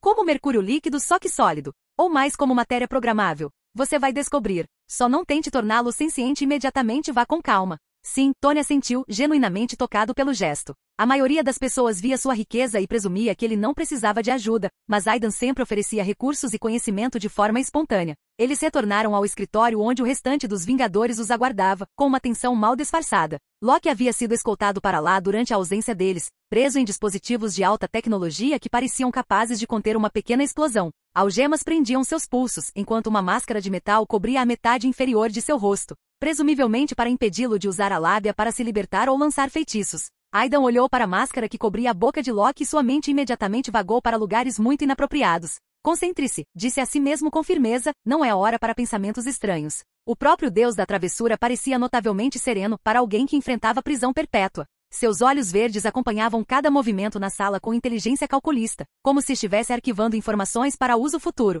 Apesar das algemas, havia algo quase divertido em sua expressão, como se tudo aquilo fosse apenas mais um jogo para ele. Isso é mesmo necessário? Perguntou Aidan, gesticulando para as elaboradas amarras. Ele vai para as masmorras de Asgard de qualquer maneira. Depois do que ele fez em Stuttgart e Nova York, não vamos correr nenhum risco, respondeu Fury com um tom sombrio. Essa lábia dele é quase tão perigosa quanto a sua magia. Thor estava perto do irmão com uma expressão dividida entre o dever e a tristeza. A cada poucos segundos, seu olhar se desviava para o rosto de Loki, como se buscasse algum sinal do irmão que se lembrava da infância. Muito bem, vamos lá. Até mais, pessoal, disse Aidan, abrindo um portal com facilidade. As faíscas douradas familiares dançaram no ar, formando os padrões geométricos que os transportariam. Thor segurou o braço de Loki com firmeza, mas não com brutalidade, mas como se temesse que seu irmão simplesmente desaparecesse se o soltasse. Os três atravessaram juntos, a realidade se curvando ao seu redor como água. Eles se materializaram no mesmo deserto onde Thor havia chegado à Terra meses atrás. A paisagem do Novo México se estendia infinitamente em todas as direções, rochas vermelhas e vegetação escassa castigando sob um sol impiedoso. Era um lugar árido e vazio que, de alguma forma, parecia apropriado para grandes transições da vida. Endal, mande-nos de volta. Thor gritou para o céu sem nuvens, sua voz ecoando facilmente pelo silêncio do deserto. Em instantes, o familiar feixe azul da Bifrost desceu dos céus. Não a ponte do arco-íris original, aquele magnífico espectro de cores que outrora fora o orgulho de Asgard, mas o sistema substituto temporário que vinham utilizando desde sua destruição. A luz os envolveu e o deserto desapareceu. A transição do calor escaldante da Terra para o eterno crepúsculo dourado de Asgard sempre exigia um momento de adaptação. O observatório materializou-se ao redor deles, sua arquitetura cristalina captando e refletindo a luz de maneiras que desafiavam as leis da física terrestre. Endal, quanto tempo? Disse Aidan cordialmente, aproximando-se da figura imponente que permanecia vigilante nos controles da Bifrost. O guardião da Bifrost tinha uma figura imponente, mesmo para os padrões asgardianos. Com quase 2,5 metros de altura, pele que parecia forjada em metal escuro e olhos que brilhavam com fogo interior. Ele irradiava a autoridade serena que adivinha de tudo observar e julgar com sabedoria. Seu elmo dourado com chifres captou a luz quando ele se virou para cumprimentá-los. Mago Parker, Sua Alteza Thor, sejam bem-vindos de volta. Endal acenou com a cabeça, sua voz grave ecoando pela câmara. O olhar de Aidan foi atraído pelos chifres proeminentes que se projetavam do capacete de Endal. Algo em seu formato curvo o fez lembrar de antigos programas de TV de sua vida anterior, e ele teve que resistir à vontade de estender a mão e tocá-los. Provavelmente não seria a melhor maneira de manter relações diplomáticas, pensou. O olhar onisciente de Endal desviou-se brevemente para Aidan, mas o guardião simplesmente voltou sua atenção para o monitoramento dos 9 reinos através de sua espada encantada. Consegui a joia do espaço, anunciou Aidan, decidindo ir direto ao ponto. Então sua Bifrost poderá ser reparada em breve. Por um breve instante, a expressão eternamente estoica de Endal vacilou. O leve suavizar ao redor de seus olhos sugeriu um alívio genuíno, embora sua voz permanecesse cuidadosamente controlada. Se a Bifrost puder ser recuperada, será o melhor. A majestade de Asgard irradiará novamente por todos os 9 reinos. O que ele não disse, mas Aidan percebeu pela sua postura, foi o quão cansado o guardião estava de trabalhar com tecnologia substituta. A Bifrost temporária funcionava, mas não tinha a elegância e o poder da Bifrost original. Para alguém cujo propósito era manter conexões perfeitas por todo o cosmos, usar outros equipamentos devia ser frustrante. Vou levar meu irmão para ver o pai de todos, disse Thor, apertando levemente o braço de Loki. Você quer vir com a gente? Claro. De qualquer forma, tenho algumas perguntas para o Sr. Odin. Aidan assentiu. Os três seguiram pelos corredores reluzentes de Asgard em direção ao palácio. Apesar das amarras, Loki caminhava com a graça fluida de alguém completamente à vontade naqueles salões. Seus olhos acompanhavam cada detalhe e a posição dos guardas, os elementos arquitetônicos, as mudanças desde sua última visita. Mesmo como prisioneiro, ele estava coletando informações. Enquanto isso, de volta ao Helicarrier da SHIELD, flutuando em algum lugar acima dos oceanos da Terra. Os Vingadores estavam tendo sua própria discussão após a partida de Aidan e Thor. Ele concordou em te dar a joia da mente? Perguntou Fury a Tony, seu único olho examinando o rosto do bilionário em busca de qualquer sinal de engano. Claro, Tony assentiu, sem conseguir esconder completamente a empolgação. É só um empréstimo. Tenho que devolver quando terminar de usar. Mas isso deve ser tempo suficiente para desvendar o mistério. O Capitão América franziu a testa, sua bússola moral dos anos 1940 claramente perturbada pelas implicações. O que exatamente você pretende fazer com a joia da mente? Tony ajustou seus óculos de sol e começou a explicar, gesticulando expressivamente enquanto delineava sua visão. Quero usar a energia da joia da mente para criar uma inteligência artificial, algo muito mais avançado que o Jarvis. Depois, construir um exército de robôs que possa proteger a Terra quando nós não pudermos. Ele vinha pensando nisso constantemente desde o fim da invasão. Os programas de análise que executará no cetro de Loki enquanto este estava a bordo do Helicarrier lhe deram vislumbres tentadores do poder ali contido. Se o Tesseract era como uma fonte de energia infinita, a joia da mente era como o processador de computador mais sofisticado do universo. Contar apenas com nós não basta, continuou Tony, com a voz cada vez mais intensa. Desta vez tivemos sorte. O portal era pequeno, a força invasora era limitada e contamos com a ajuda de Aidan. Mas o que acontece da próxima vez? E se o inimigo vier por 50 portais em vez de um? E se eles trouxerem naves do tamanho de Manhattan? Ele gesticulou em direção à janela, de onde se podia ver o horizonte de Nova York ao longe, ainda com as cicatrizes da recente batalha. Da próxima vez que alienígenas invadirem, precisamos ser capazes de bloqueá-los completamente. Quero colocar uma camada de armadura ao redor de toda a Terra. A sala ficou em silêncio enquanto os outros assimilavam a dimensão de sua ambição. Finalmente Natasha se pronunciou, seu sotaque russo dando um tom mais incisivo às suas palavras. Sua terra parece muito fria, Tony. Este planeta é muito frágil, respondeu Tony, mas sua voz não tinha a convicção de sempre. Estamos a um passo da extinção, bastando uma invasão bem-sucedida. O Capitão América balançou a cabeça firmemente. Não concordo com o seu plano. Se houver um acidente com o programa, essa armadura pode se tornar uma arma apontada para nós em vez de para nossos inimigos. O Steve tem razão, acrescentou Bruce Banner em voz baixa, de onde estava analisando dados em seu tablet. As IAs têm uma maneira de interpretar suas diretrizes de formas inesperadas. O que acontece se o seu programa de proteção decidir que os humanos são a verdadeira ameaça? Foi exatamente sobre isso que Aidan me alertou, admitiu Tony. Ele disse para não programá-lo para proteger o planeta. Então talvez você devesse ouvi-lo, sugeriu Natasha. O garoto parece saber mais sobre ameaças de nível cósmico do que todos nós juntos. A discussão prosseguiu com vozes se elevando à medida que profundas diferenças filosóficas se chocavam com preocupações práticas. Era o mesmo debate que travavam desde a formação da equipe. Quanto poder era demais? Quando a proteção se transformava em controle? Na sala do trono de Asgard, o imenso salão dourado ecoava com os passos enquanto se aproximavam do trono onde Odin estava sentado, julgando. O pai de todos parecia mais velho do que Aidan se lembrava, como se o peso da responsabilidade cósmica finalmente começasse a se manifestar em suas feições imortais. Seu olho restante fixou-se em Loki com uma expressão que misturava decepção, amor e uma profunda tristeza. Os guardas removeram as amarras de Loki com eficiência, mas permaneceram por perto o suficiente para intervir se necessário.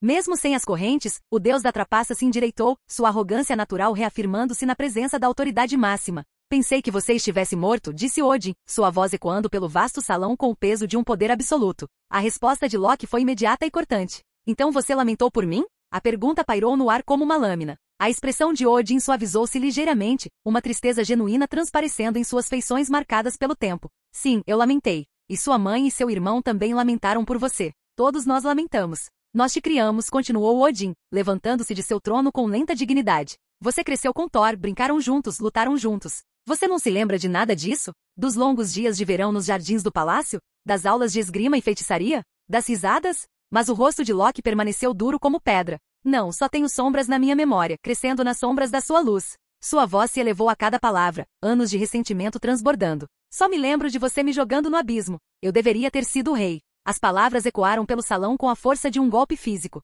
Odin cambaleou levemente, levando a mão ao peito enquanto uma dor aguda o atravessava. O sono de Odin o chamava, o repouso mágico que sustentava sua vida imortal exigindo seu cumprimento no pior momento possível. Pai. Thor avançou rapidamente, amparando Odin antes que ele pudesse cair. A respiração do pai de todos estava ofegante, seu rosto pálido sob a barba dourada. Guardas, gritou Thor. Levem Loki para as masmorras. 2 em Erjar em reluzentes armaduras douradas avançaram, flanqueando Loki. O deus da trapaça não resistiu, pelo contrário, parecia satisfeito com o caos que causará com apenas algumas palavras. Enquanto o escoltavam para longe, os olhos de Loki encontraram os de Aidan por um breve instante. Havia algo calculista naquele olhar, como se ele estivesse registrando a presença do jovem mago para consideração futura. Odin se recuperou lentamente, apoiando-se com dificuldade no braço forte de Thor enquanto retornava ao trono. O ataque havia passado, mas era evidente que a força do pai de todos estava diminuindo. O fardo de governar os 9 reinos por milênios finalmente estava cobrando seu preço. Mago Parker, disse Odin suavemente, sua voz carregada de exaustão que parecia emanar de seus ossos. Já que a joia do espaço está em suas mãos, o reparo da Bifrost fica a seu cargo. Meus ossos precisam descansar cada vez mais ultimamente. Sem problema, Aidan assentiu, compreendendo a importância do pedido. A ponte não era apenas um meio de transporte. Era um símbolo do poder e da autoridade de Asgard em todos os 9 reinos. Sei que vocês, magos, gostam de negociar, continuou Odin, esboçando um leve sorriso apesar do cansaço. Após o reparo da ponte, poderei permitir que entrem na biblioteca de Asgard. Ela contém todo o conhecimento mágico de Asgard e os registros completos dos 9 reinos feitiços que antecedem a civilização humana, histórias de guerras entre deuses, segredos guardados por milênios. A oferta era estonteante. A biblioteca de Asgard era lendária até mesmo entre entidades cósmicas, um repositório de conhecimento acumulado ao longo de eras de exploração e conquista. A maioria dos magos mataria para ter acesso a uma fração sequer de seu conteúdo. A relação de Odin com o ancião sempre fora tensa, 2 seres imortais com filosofias muito diferentes sobre magia e responsabilidade. Mas este jovem conquistara a amizade de Thor e demonstrara tanto poder quanto sabedoria. Com Ragnaros se aproximando, e Odin sabia que estava chegando, vira em visões e profecias, o conhecimento de Asgard poderia se perder para sempre. Melhor compartilhá-lo com alguém que pudesse preservá-lo. Muito bem, obrigado, Vossa Excelência Odin. Os olhos de Aidan brilharam com genuína empolgação. Prometo que a ponte será restaurada à sua antiga glória. E talvez, pensou ele, eu possa aprender o suficiente naquela biblioteca para ajudar a impedir o Ragnaro por completo. Ou pelo menos garantir que as pessoas certas sobrevivam a ele. Thor olhou alternadamente para seu pai e seu amigo. Capítulo 147. Asgard. Do lado de fora do palácio principal de Asgard, havia um edifício marrom acinzentado que parecia estar ali desde o início dos tempos. O estilo arquitetônico ainda era o de um castelo antigo, mas com uma imponência que fazia os maiores monumentos da Terra parecerem castelos de areia de criança. O edifício em frente ao portão tinha uma fileira de pilares, e os pilares eram do estilo dórico, cones truncados invertidos, simples e rígidos, com capitéis desprovidos de adornos. Os sulcos das colunas se cruzavam em arestas e cantos agudos, e não havia base para as colunas. Os majestosos corpos das colunas se erguiam diretamente da plataforma, demonstrando a força e a beleza do design clássico que inspirou civilizações por todos os 9 reinos. Ao entrar, os passos de Aidan ecoaram no vasto e expansivo espaço que parecia se estender além do que o exterior do edifício sugeria ser possível. Todos os tipos de murais estranhos estavam pendurados nas paredes a cada 2 sessões, representações de batalhas cósmicas, retratos de heróis há muito mortos e representações abstratas de conceitos mágicos que doíam de se olhar diretamente. O sol brilhava através de janelas lá no alto, a luz dourada de Asgard fazendo com que o salão, um tanto escuro, parecesse muito mais iluminado e projetando padrões de sombras intrincados no chão de pedra. Ao mesmo tempo, havia também várias estantes de livros alinhadas ao redor do perímetro, com livros cuidadosamente dispostos em perfeita ordem. Os volumes variavam de tomos enormes encadernados em um material que parecia couro de dragão a delicados pergaminhos. Continuando a avançar, era possível ver muitas lápides de pedra espalhadas pelo espaço, algumas incompletas, com pedaços faltando como dentes quebrados, e outras bem preservadas e cobertas com várias runas ou caracteres misteriosos que pareciam mudar de posição quando não se olhava diretamente para eles. Aidan percorreu a biblioteca lentamente, inclinando a cabeça para trás para absorver a imensidão do lugar. Havia muitos livros ali, se alguém realmente quisesse lê-los todos, talvez 100 anos não fossem suficientes. Era um verdadeiro oceano de conhecimento, contendo quase toda a história e os segredos dos 9 reinos. As palavras gravadas nos monumentos antigos, em particular, tinham uma história mais longa do que a própria existência da maioria das civilizações. Por onde começar? Pensou ele, sentindo-se um tanto sobrecarregado pelas possibilidades. Após passar quase 1 hora vagando pelas diversas salas de estudo do castelo, câmaras dedicadas a diferentes escolas de magia, nichos repletos de mapas astronômicos e cofres contendo artefatos, Aidan finalmente se concentrou em seu objetivo imediato. Ele retirou um pedaço de couro encantado de seu compartimento dimensional, cuja superfície estava inscrita com runas de busca, e então começou a visualizar o conhecimento e os documentos relacionados à Atlântida em sua mente. O couro esquentou em suas mãos quando a magia se ativou, a realidade se curvando ao seu redor como um tecido. Logo, Aidan desapareceu instantaneamente de seu lugar, teleportado pelo próprio sistema de busca da biblioteca exatamente para onde precisava estar. Quando abriu os olhos novamente, estava em um escritório azul escuro que parecia de alguma forma mais antigo e solene do que a biblioteca principal. Estantes de livros revestiam as paredes do chão ao teto, repletas de volumes que pareciam intocados há séculos. No centro da sala havia uma mesa de inscrições, sua superfície esculpida em um único pedaço do que parecia ser água do mar cristalizada. A inscrição era praticamente a mesma que a do monumento da vida e do tempo que Aidan carregava, mas mais antiga, de construção mais primitiva. Havia também uma nota abaixo, escrita na caligrafia fluida da civilização maia que ele aprenderá a ler durante seus estudos com o ancião. Numa noite em que o dia e a noite se confundem, Atlântida caiu nas profundezas do mar. Bem, isso é um mau presságio, pensou Aidan enquanto começava a ler. O registro detalhava a origem e o fim de Atlântida, mas não era muito completo, pois a tábua de pedra estava seriamente danificada. Grandes trechos do texto estavam faltando, deixando lacunas frustrantes na narrativa histórica. De acordo com as previsões do calendário maia, havia 5 ciclos de destruição e renascimento na Terra onde os seres humanos viviam. Cada um desses ciclos era uma chamada era solar. Ao final de cada era solar, um grande desastre ocorria, dizimando a humanidade daquela época. Aidan acomodou-se numa cadeira que surgiu à medida que ele se aproximava, aparentemente. A biblioteca fora projetada para acomodar pesquisadores que poderiam passar dias lendo um único texto. A informação era fascinante e perturbadora na mesma medida. Na primeira era solar, na civilização Gendaia, as pessoas tinham apenas cerca de 1 metro de altura, mas todos os homens possuíam um terceiro olho e diversos superpoderes, enquanto as mulheres não. Essa civilização foi destruída pelo afundamento do continente causado por uma grande inundação. Superpoderes sexistas, observou Aidan com um divertimento sombrio. Até mesmo as civilizações antigas tinham políticas de gênero peculiares. O segundo período solar, a civilização da Mesopotâmia, baseava-se principalmente na cultura alimentar. Aparentemente, eles eram cozinheiros e agricultores excepcionais, capazes de fazer o deserto florescer. A razão para seu declínio foi a mudança no eixo da Terra, a alteração do campo magnético e a impossibilidade de cultivo devido a uma era glacial perene. A maioria da população morreu de fome, o que levou ao desaparecimento da civilização. A terceira era solar, a civilização muriana, foi uma civilização pré-histórica que dominava o uso da energia luminosa. Eles construíram cidades movidas inteiramente pela luz solar capturada e conseguiam concentrar a energia solar para criar armas devastadoras. Mais tarde, seu continente afundou e foi destruído por uma guerra nuclear pré-histórica. Eles inventaram armas nucleares movidas à energia solar e as usaram uns contra os outros.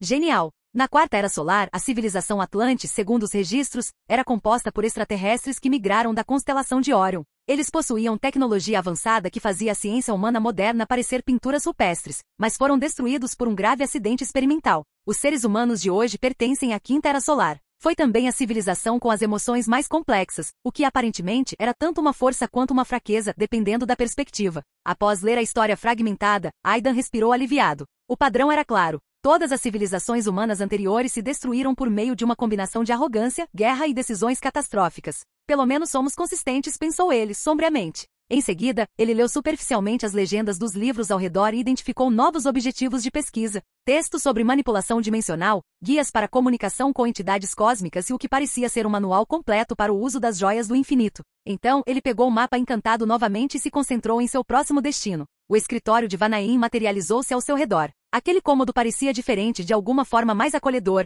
com prateleiras de madeira em vez de pedra e livros que pareciam mais orgânicos em sua construção. Como Gun o havia ensinado sobre magia Vanir por um tempo, ele sabia um pouco mais sobre o texto de Vanaim do que a maioria dos sistemas de magia terrestres. Mas ele ainda não abriu os livros para ler. O conhecimento ali era avançado demais para o seu nível atual, como tentar ler física de pós-graduação quando mal dominava a álgebra básica. Depois de localizar aproximadamente os trechos que queria ler e marcá-los para estudo futuro, decidiu esperar o momento certo para retornar. A ponte ainda precisava de reparos, e isso era prioridade em relação à curiosidade acadêmica. Volte quando eu estiver mais forte, disse ele, passando a mão pela lombada de um livro que parecia pulsar com energia vital. Entretanto, no local da fratura na ponte, os danos eram ainda mais impressionantes de perto do que pareciam à distância. A ponte liberou sua energia devastadora porque Loki queria usá-la como arma para destruir Jotunheim por completo. Ao tentar impedir o genocídio planejado por seu irmão, Thor tomou a decisão desesperada de usar o Mjolnir para romper a conexão entre o observatório e a própria ponte. O impacto do martelo cortou o principal conduto de energia de Asgard, interrompendo o fluxo massivo de energia e impedindo a destruição de todo um reino. O custo foi enorme. Loki caira da ponte destruída no universo infinito durante a batalha, aparentemente perdido para sempre. E Asgard fora isolada dos outros reinos, reduzida a usar sistemas de transporte alternativos inferiores. Agora, o local da fratura parecia um canteiro de obras cósmico. Formações cristalinas irregulares se projetavam onde a ponte havia sido rompida. Suas superfícies ainda crepitando com energia residual. A lacuna se estendia por quase 100 metros. Uma distância que parecia pequena até você perceber que se tratava de 100 metros de vazio interdimensional que se conectava a todos os lugares e a lugar nenhum simultaneamente. Thor e seus amigos estavam todos reunidos ali, esperando que Aidan fizesse sua mágica. A ponte não era apenas uma infraestrutura de transporte, era um símbolo do poder e da autoridade de Asgard em todos os 9 reinos. Um monumento que anunciava o domínio de sua civilização sobre o próprio espaço. Consertá-la era essencial tanto do ponto de vista prático quanto político. Quando você vai conseguir consertar isso? Perguntou Fandral curioso, ajustando sua armadura enquanto examinava o dano. O guerreiro espadachim parecia desconfortável com qualquer coisa que envolvesse magia avançada. Ele preferia problemas que pudessem ser resolvidos com uma espada. Não sei ao certo, mas deve ser o suficiente para preencher o espaço com energia. Se os materiais funcionarem como deveriam, não deve levar mais de 2 dias, respondeu Aidan, retirando um enorme recipiente de seu armazenamento dimensional. O recipiente continha um líquido colorido que parecia se mover sozinho, com uma qualidade onírica que dificultava a concentração direta. De qualquer forma, a expedição de vocês começa em 3 dias, então isso não vai atrasá-los. Volstagg assentiu com aprovação. Ótimo. Quanto mais esperarmos, mais os rebeldes nos outros reinos pensarão que Asgard enfraqueceu. Dito isso, o grande pote de líquido colorido subiu lentamente sob o controle mágico de Aidan e flutuou no ar acima do ponto de ruptura. A substância parecia ansiosa para escapar do recipiente, com filamentos de energia arco-íris estendendo-se em direção à estrutura danificada da ponte. Depois que tudo vazou formando uma nuvem cintilante, Aidan retirou um cubo de energia azul, o Tesseract. O líquido colorido era chamado de cristal arco-íris, que possuía uma supercondutividade energética tão forte que fazia materiais comuns parecerem ferramentas de pedra primitivas. A ponte havia sido nomeada em homenagem a essa substância incrivelmente rara. No entanto, se o cristal estivesse em estado sólido, ele precisava ser liquefeito primeiro e em seguida, moldado rapidamente antes de esfriar. O tempo era crucial, a energia do espaço precisava ser reposta enquanto o cristal ainda estivesse maleável. Sem pressão, pensou Aidan enquanto se preparava para a parte mais delicada do processo. Se a entrada de energia não fosse concluída antes da solidificação do cristal, todos os esforços seriam em vão. Uma vez que o cristal se liquefazia, era impossível processá-lo e liquefazê-lo novamente, a estrutura molecular se alterava permanentemente durante o primeiro aquecimento. Assim, após uma falha, todo o lote de cristais se tornaria uma decoração inútil. Era muito quebradiço para ser usado como arma e muito instável para qualquer outra finalidade. após o Tesseract aparecer em suas mãos, com seu brilho azul se intensificando. A energia da joia do espaço começou a fluir em direção à pilha de líquido iridescente sob a cuidadosa orientação de Aidan. Quando as duas forças entraram em contato, a energia instantaneamente jorrou no líquido como água correndo para um cânion. Os primeiros momentos de contato eram sempre os mais perigosos, forças cósmicas em conflito que podiam tanto se fundir perfeitamente quanto se repelir explosivamente. Aidan franziu os lábios e, nervoso, conteve o fluxo de energia, com gotas de suor escorrendo pela testa apesar do ar frio de Asgard. Vamos lá, colabore comigo. Os outros ficaram atrás dele, observando o processo com expressões curiosas, mas um tanto apáticas. Eram basicamente guerreiros que raramente se envolviam com magia complexa além de apontar o martelo para o problema e bater no problema com o martelo. Depois de observar as energias giratórias por um tempo, não conseguiram identificar nenhuma técnica específica e começaram a ficar um pouco entediados com o espetáculo de luzes cósmicas. Ogun era o único que parecia entender o que estava presenciando. A precisão exigida para este processo é extraordinária, murmurou ele para Sif. Um único erro de cálculo e a retroalimentação de energia poderia arrasar metade do palácio. Nesse momento, a transmissão de energia estabilizou-se gradualmente à medida que as duas forças cósmicas encontravam seu ritmo. Aidan estendeu a mão e guiou o processo lentamente enquanto se acomodava em uma posição sentada de pernas cruzadas. O líquido transformou-se lentamente em uma esfera perfeita sob seu controle, que era mais estável e absorvia a energia do Tesseract muito mais rapidamente. A esfera pulsava com luz interna, cores que mudavam através de espectros que não existiam na física normal. Era bela e aterradora ao mesmo tempo, poder suficiente para conectar mundos ou destruí-los, dependendo de como fosse usada. Como vai? Sif deu um passo à frente e perguntou com genuína preocupação. A essa altura, ela já havia recuperado seu cabelo loiro natural, e o retorno à sua aparência original a fazia parecer muito mais majestosa e confiante. Está tudo indo bem, só precisamos esperar. Aidan assentiu, mas seus olhos permaneceram fixos na interação entre o Tesseract e o líquido do arco-íris.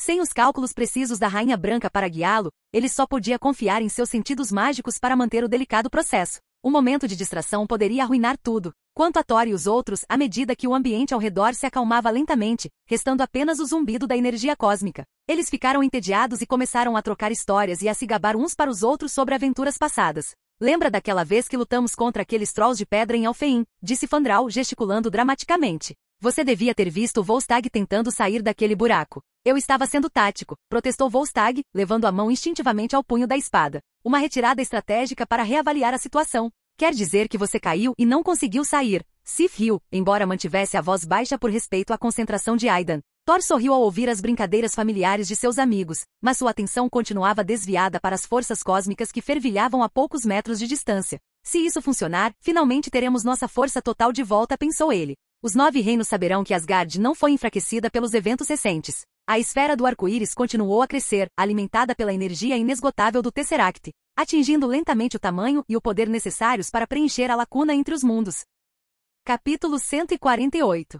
Um dia depois, a expressão de Aidan permanecia inalterada, embora seus músculos doíssem por manter a mesma posição por 24 horas seguidas. A rotação do líquido circular em forma de arco-íris à sua frente começara a acelerar gradualmente, sua tensão superficial se alterando enquanto se preparava para a transformação final. Estava prestes a se solidificar, o momento crítico em que o sucesso ou fracasso catastrófico seriam determinados. Mas seu rosto permaneceu sereno naquele momento, embora ele tenha soltado um leve suspiro de alívio ao sentir que o processo estava chegando ao fim. Com o influxo do último vestígio de energia do Tesseract, o canal de energia brilhante que conectava as duas forças cósmicas foi se dissipando lentamente, desaparecendo como a névoa da manhã. Finalmente, pensou Aidan, sentindo a tensão nos ombros enquanto se preparava para a parte mais delicada de toda a operação. Antes de recuperar o Tesseract, o braço um tanto rígido de Aidan executou rapidamente uma série de gestos complexos. O líquido iridescente, que parecia uma enorme gota d'água luminosa flutuando à sua frente, começou a responder aos seus comandos. Sob seu controle preciso, a enorme esfera colorida deslizou lentamente em direção ao ponto de ruptura da ponte, suspensa sobre o universo escuro e infinito.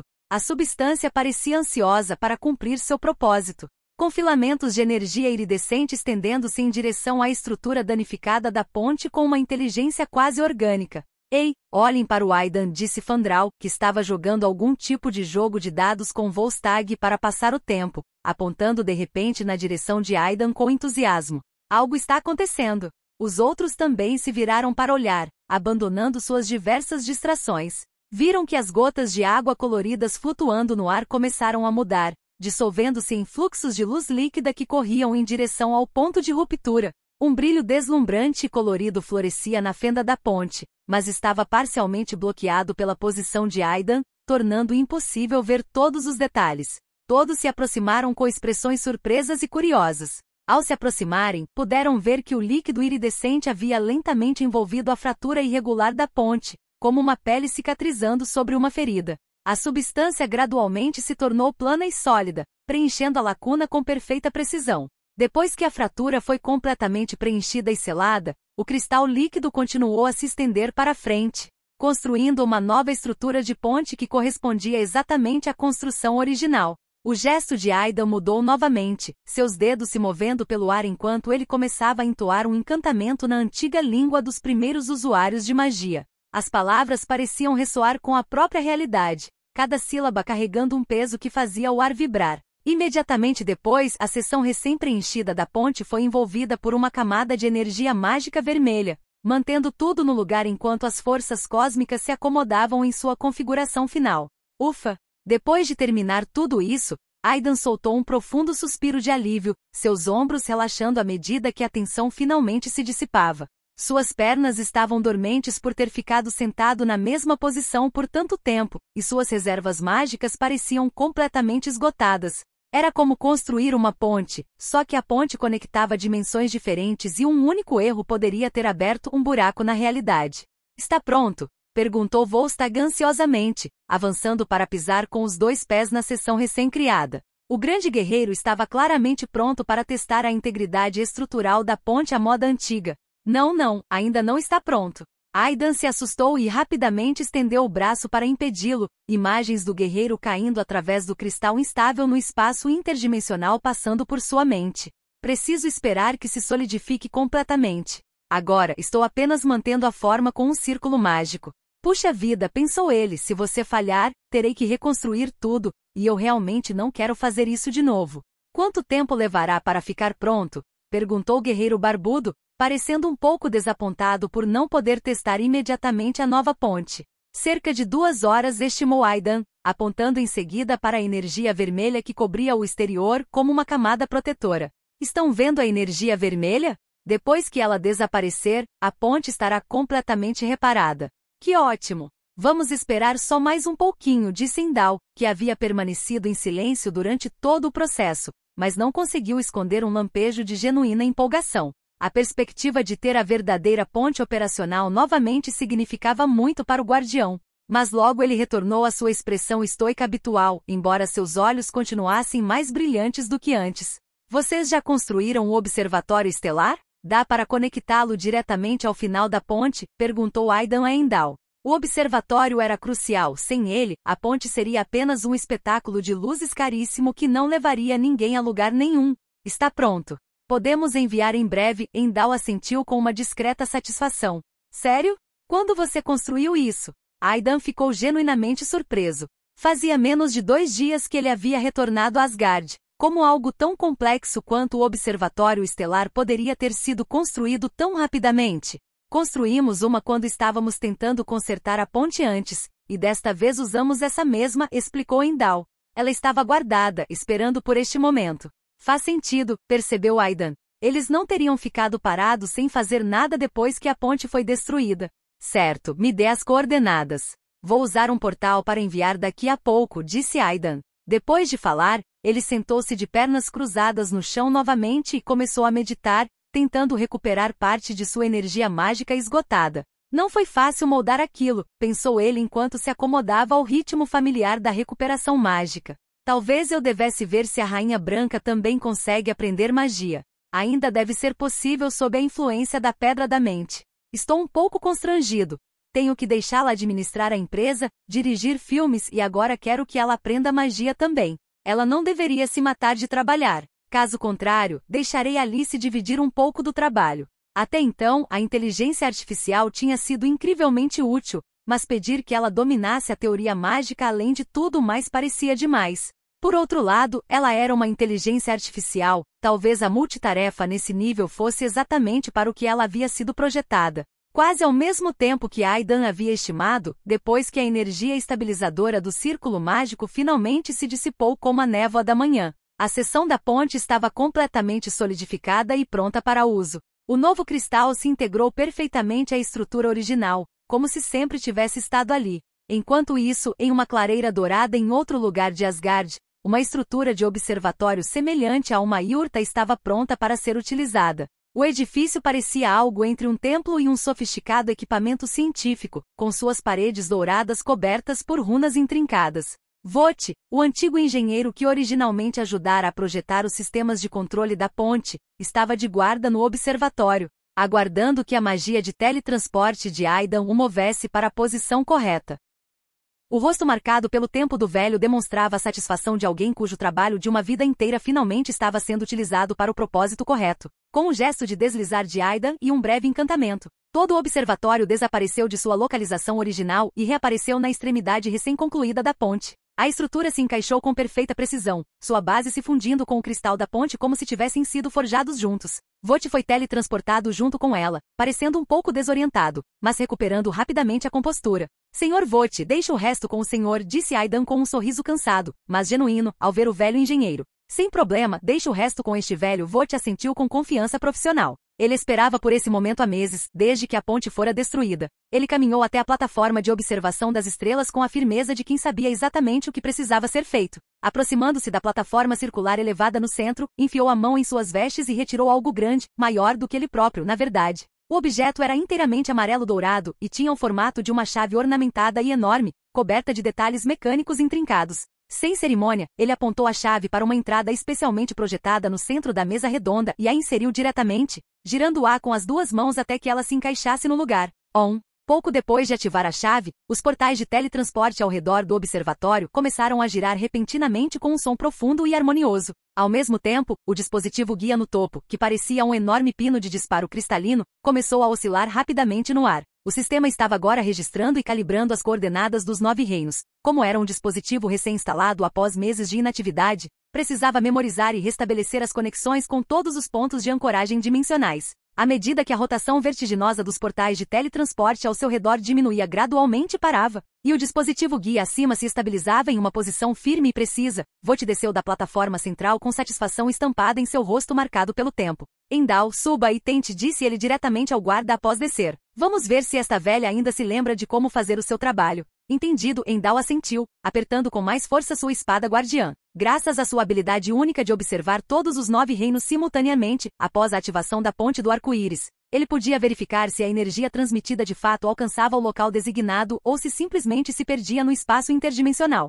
Ele pegou sua espada guardiã, uma arma que era tanto uma chave quanto uma lâmina, e caminhou até o centro do palco com dignidade cerimonial. Então, inseriu-a diretamente no mecanismo de controle, sentindo os sistemas ancestrais reconhecerem sua autoridade. Desta vez, eles iriam testar a conexão com Muspelheim, o reino das chamas eternas e a terra natal do gigante de fogo Surtur. Com a inserção e rotação da espada guardiã, uma porta de transmissão específica no observatório começou a girar, alinhando-se com coordenadas cósmicas que a maioria dos seres sequer conseguia compreender. O dispositivo guia no topo começou a girar de acordo com os pontos de ancoragem dimensionais especificados, ajustando sua posição com precisão. Bum! Todas as reservas de energia de Asgard foram instantaneamente inundadas pelo observatório através da Bifrost, que já estava concluída, e então uma enorme coluna de energia multicolorida disparou do dispositivo guia, viajando pelo espaço em direção ao seu alvo. O feixe de energia era belo e aterrador, um fluxo concentrado de poder que podia nivelar montanhas ou transportar suavemente uma única pessoa, dependendo da intenção do operador. Sob os olhares expectantes de todos os presentes, Endal permaneceu imóvel por alguns instantes,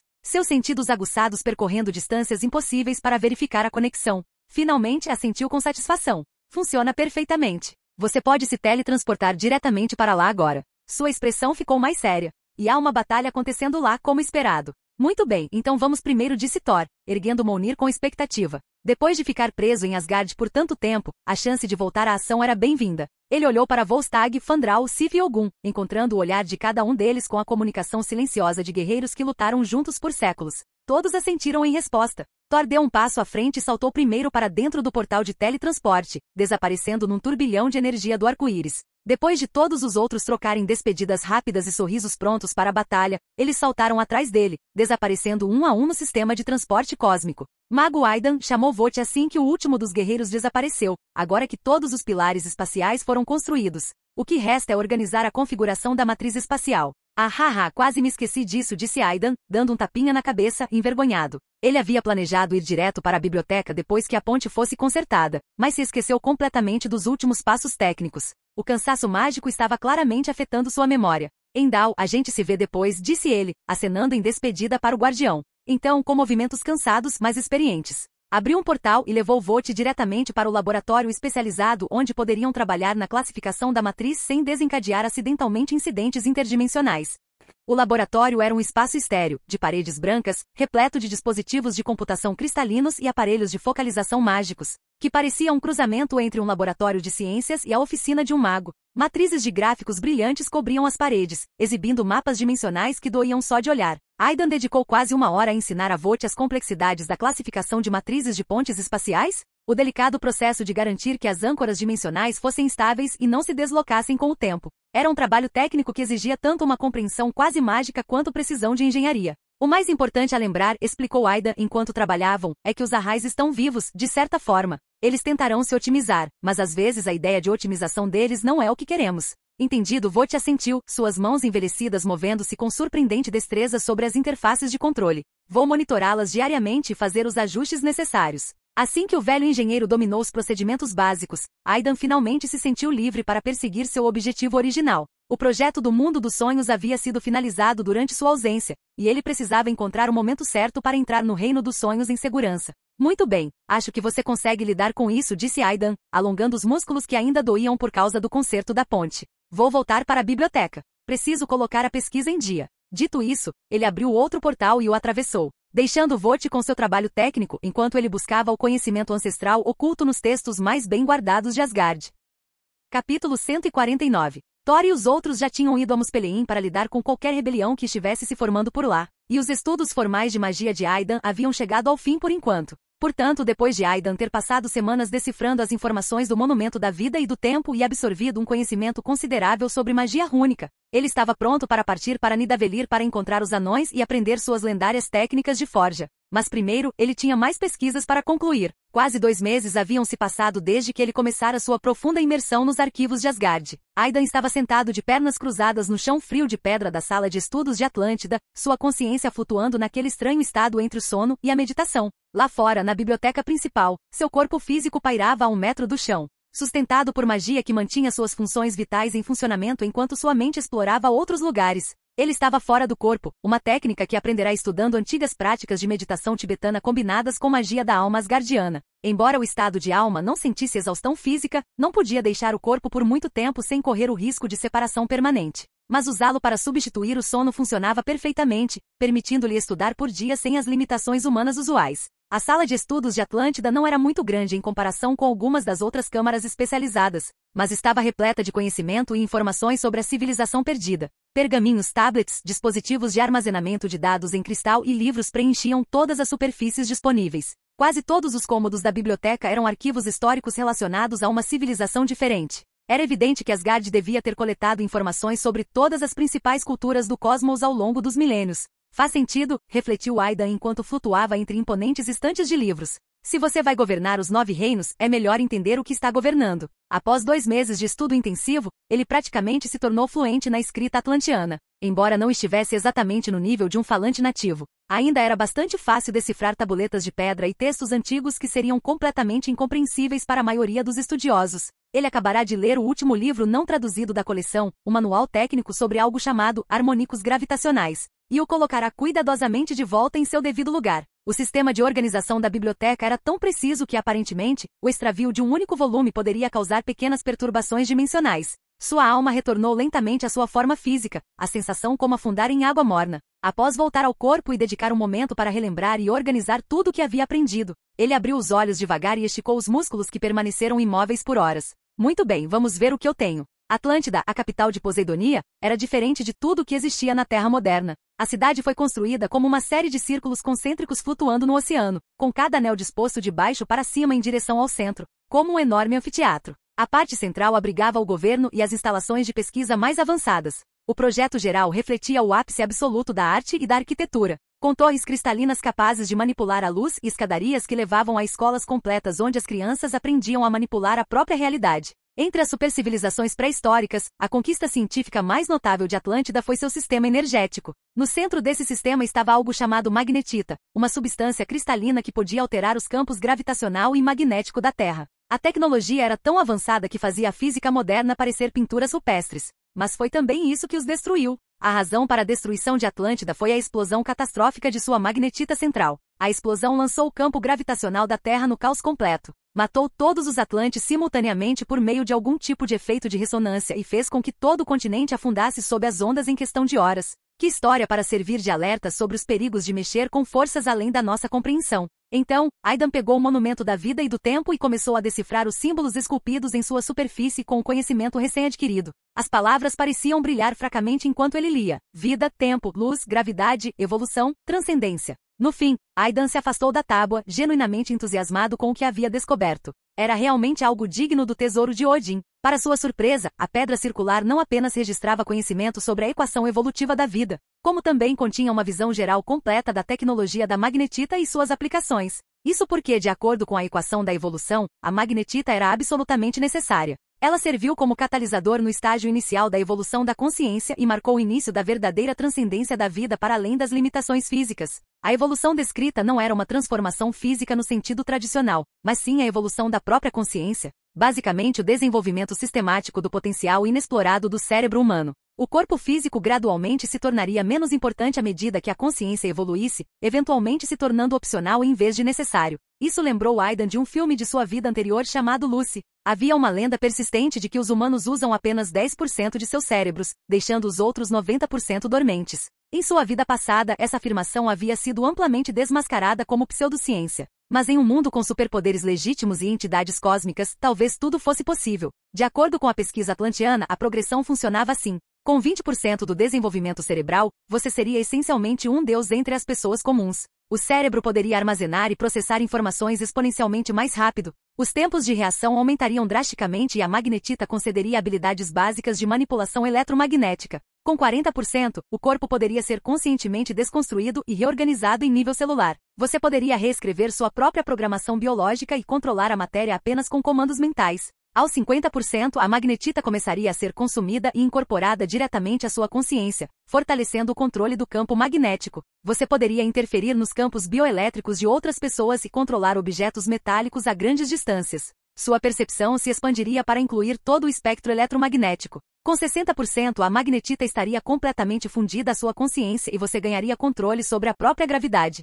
Isso é um poder de nível cósmico impressionante. Aos 70%, a consciência em evolução ultrapassaria a capacidade do corpo físico de contê-la, e o corpo começaria a entrar em colapso gradualmente. Mas você ganharia controle sobre as forças nucleares forte e fraca e poderia produzir matéria a partir de energia pura. Com 80%, você existiria em um estado de pura consciência, o estado fundamental que existia antes da criação da matéria. Com 90%, você poderia viajar no tempo, mas não afetá-lo ou alterá-lo. Pura observação do fluxo temporal. Com 99% de precisão, você poderia se comunicar com o próprio tempo como se ele fosse uma entidade consciente. A 100%, você se libertaria completamente das restrições do tempo e existiria fora da causalidade normal. Bem, essa é ou a descoberta mais incrível da história da pesquisa sobre a consciência, ou a fantasia mais elaborada já concebida. Todo o processo parecia mais um roteiro para controlar o universo e depois transcendê-lo completamente. Depois de 60%, todas as descrições eram pura especulação teórica, já que aparentemente ninguém jamais havia alcançado esses níveis e sobrevivido para documentar a experiência.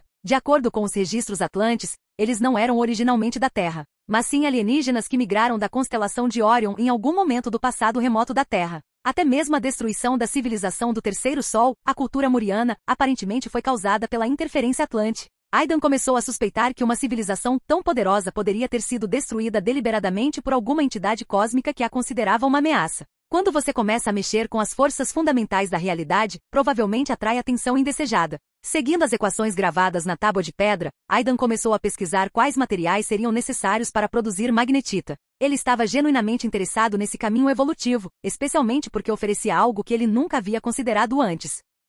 Ele sempre pensara em trilhar o caminho da ascensão mecânica no futuro. substituindo gradualmente os componentes biológicos por componentes tecnológicos superiores até se tornar mais máquina do que homem. Mas agora que essa equação da evolução da consciência estava bem diante dele, a escolha parecia óbvia. Por que se tornar uma máquina melhor quando se podia se tornar algo que transcendesse completamente a existência física? Ele se perguntou se Ode alguma vez havia praticado essa equação de evolução da vida. Se sim, talvez pudesse trocá-la por uma magnetita ou ao menos obter conselhos sobre o processo. Mas as chances pareciam bem pequenas. Como governante dos 9 reinos, Ode não só tinha que travar guerras constantemente, como também lidar com poderes e responsabilidades familiares herdadas. Administrar 9 reinos diferentes na velhice provavelmente não deixava muito tempo para experimentos de expansão da consciência. Além disso, se você quisesse praticar a equação da evolução da vida, precisaria fundir a magnetita diretamente em sua consciência. Não havia como saber se isso entraria em conflito com os poderes da força de Odin já existentes em Odin. Misturar fontes de energia cósmica parecia uma receita para o desastre. Claro, Odin pode nem se importar com essas coisas. Ele pode simplesmente tê-las jogado no cofre do tesouro como mais um artefato interessante para acumular poeira. Quanto a Aidan, ele estava basicamente começando do zero. Era apenas um humano mortal cuja energia mágica era obtida de fontes externas através de seu armazenamento dimensional e vários artefatos. Não havia nada inerentemente especial em sua biologia ou consciência. Não é exatamente algo de que se orgulhar, admitiu para si mesmo. Mas também significa que não tem os sistemas de energia existentes que possam interferir no processo de evolução. Diversas teorias e possibilidades passaram pela sua mente, mas no fim, ele teria que fazer sua própria pesquisa para descobrir o que era realmente possível. A estrutura teórica era fascinante, mas teoria e prática eram coisas muito diferentes. Embora não soubesse se os estágios após os 60% eram reais ou apenas especulação atlantiana, já que aparentemente nada havia sido confirmado na prática. Os estágios iniciais eram mais do que suficientes para suas necessidades atuais. Das 4 forças fundamentais do universo, obter controle sobre a força eletromagnética e a força gravitacional o colocaria em pé de igualdade com alguns dos seres mais poderosos que existem. No entanto, provavelmente seria incrivelmente difícil cultivar isso com segurança. Com uma expectativa de vida humana normal, o máximo que alguém poderia realisticamente atingir seria provavelmente apenas 50%, e isso exigiria décadas de prática dedicada e condições perfeitas. Após revisar cuidadosamente a tradução e confirmar que não havia erros em sua interpretação, Aidan guardou a tábua de pedra de volta em seu espaço dimensional e fechou os olhos para meditar, permitindo que todas as novas informações se acomodassem adequadamente em sua memória. Logo, ele abriu os olhos novamente e retirou um mapa de couro encantado que o transportaria para diferentes seções da biblioteca. Hora de passar para a próxima fase da pesquisa. Vamos ver. Estudo de Vanaim, murmurou ele, concentrando-se na função de busca mágica. O mapa brilhou suavemente enquanto processava sua solicitação. Encontrei. Ele sentiu a familiar sensação de deslocamento quando o sistema de transporte da biblioteca foi ativado, e então se viu em uma sala de estudos muito maior. A paleta de cores ali era mais próxima do verde floresta, criando uma sensação mais natural e orgânica em comparação com os azuis e cinzas austeros da seção Atlântida. As paredes estavam cobertas de inscrições em pedra que pareciam ter sido esculpidas por pessoas que realmente viviam ao ar livre, e não em cidades cristalinas. A maioria dos livros era encadernada em couro que ainda conservava o leve aroma das criaturas que o haviam usado originalmente. Tudo ali parecia mais primitivo, mais conectado às forças da natureza do que à transcendência cósmica. Muito bem, hora de começar a aprender sobre a magia Vanir, pensou ele enquanto se aproximava do primeiro conjunto de textos. Como a Rainha Branca o ajudara a estabelecer um banco de dados de traduções abrangente durante seus estudos anteriores, o processo de decifração deveria ser muito mais rápido desta vez. Vejamos o que os Vanir sabiam sobre consciência e poder que os Atlantes não compreendiam. Capítulo 150. 3 meses depois. Terra. Nos 5 meses desde que Aidan partiu para seu longo período de estudos em Asgard, mudanças drásticas ocorreram no Instituto Xavier. As fundações da nova cidade tecnológica foram completamente erguidas, estendendo-se por quilômetros em todas as direções como o esqueleto de uma futura metrópole. Materiais de construção e instrumentos especializados foram preparados e estocados em seções organizadas que lembravam uma operação logística para a conquista de Marte. Ao mesmo tempo, a medição do terreno, o planejamento regional e os projetos arquitetônicos haviam sido finalizados após inúmeras revisões e análises de engenharia. Essa cidade científica e tecnológica estava sendo fundada inteiramente pela Baymax Corporation, portanto, durante esse período, raramente se viam humanos no canteiro de obras. A maior parte do trabalho era realizada por robôs de construção especializados que podiam trabalhar ininterruptamente. O controle do projeto havia sido temporariamente transferido para Alice, a outra assistente de inteligência artificial de Aidan. Embora ela tivesse desenvolvido uma personalidade e aparência semelhantes às humanas, seu cérebro ainda mantinha o poder computacional de um supercomputador. Além disso, o trabalho consistia principalmente em escrever programas e carregá-los em robôs de construção, o que não exigia muito de seu poder de processamento pessoal. Entretanto, a Rainha Branca estava evoluindo gradualmente sob a influência da Joia da Mente e de acordo com a linha do tempo projetada. Sua transformação deveria estar se acelerando. A inteligência artificial vinha experimentando o que só poderia ser descrito como sonhos digitais, padrões de dados complexos que pareciam representar algum tipo de expansão da consciência além de sua programação original. Ao mesmo tempo, Magneto havia resolvido com sucesso a situação da Irmandade e agora trabalhava no recrutamento e organização de seus seguidores, enquanto coordenava a distribuição de injeções supressoras de mutantes por todo o país. O programa de cura havia sido surpreendentemente controverso, devido à insatisfação generalizada entre muitos mutantes ocultos com a disponibilidade do supressor. Os postos de vacinação em todos os lugares eram constantemente atacados por agressores desconhecidos. Essa foi, na verdade, uma política deliberada implementada pela Baymax Corporation. Se fosse qualquer outra empresa tentando distribuir os supressores, teria sido muito difícil para as estações operarem sem problemas. Os ataques deram aos homens de Magneto alvos legítimos para lidar, além de demonstrar que o programa de cura tinha oposição real. No entanto, a instalação dos postos de vacinação recebeu muitos elogios sinceros do público em geral. Pelo menos as pessoas que haviam sofrido alterações físicas ou que não ousavam sair em público por causa de mutações visíveis finalmente puderam se curar e retomar a vida normal. O alívio psicológico por si só já justificava o custo total do programa. Assim, a situação geral estabilizou-se gradualmente ao longo dos meses, com a adição dos dois líderes mutantes mais proeminentes, Magneto e Professor X, e o aviso oficial emitido pela Baymax Corporation. Desde que não houvesse grandes problemas criminais no histórico de alguém, qualquer pessoa poderia procurar a empresa em busca de asilo e um lugar para morar. Nos últimos 5 meses, o Instituto Xavier recebeu quase 200 novos residentes. Eram mutantes que optaram por manter suas habilidades em vez de tomar o supressor, considerando seus poderes partes fundamentais de sua identidade. A gigantesca nave-mãe Chitauri, que antes parecia completamente morta e inútil, agora tinha seus motores funcionando e estava suspensa no céu acima do Instituto como uma montanha metálica. No entanto, ela ainda não havia sido totalmente reparada e só conseguia manter a altitude sem propulsão. O Dr. Banner estava fazendo o possível para restaurar sua funcionalidade completa, mas a Rainha Branca havia recentemente atingido o ponto mais crítico de sua evolução e entrado em uma espécie de sono profundo, o que havia atrasado drasticamente seu progresso.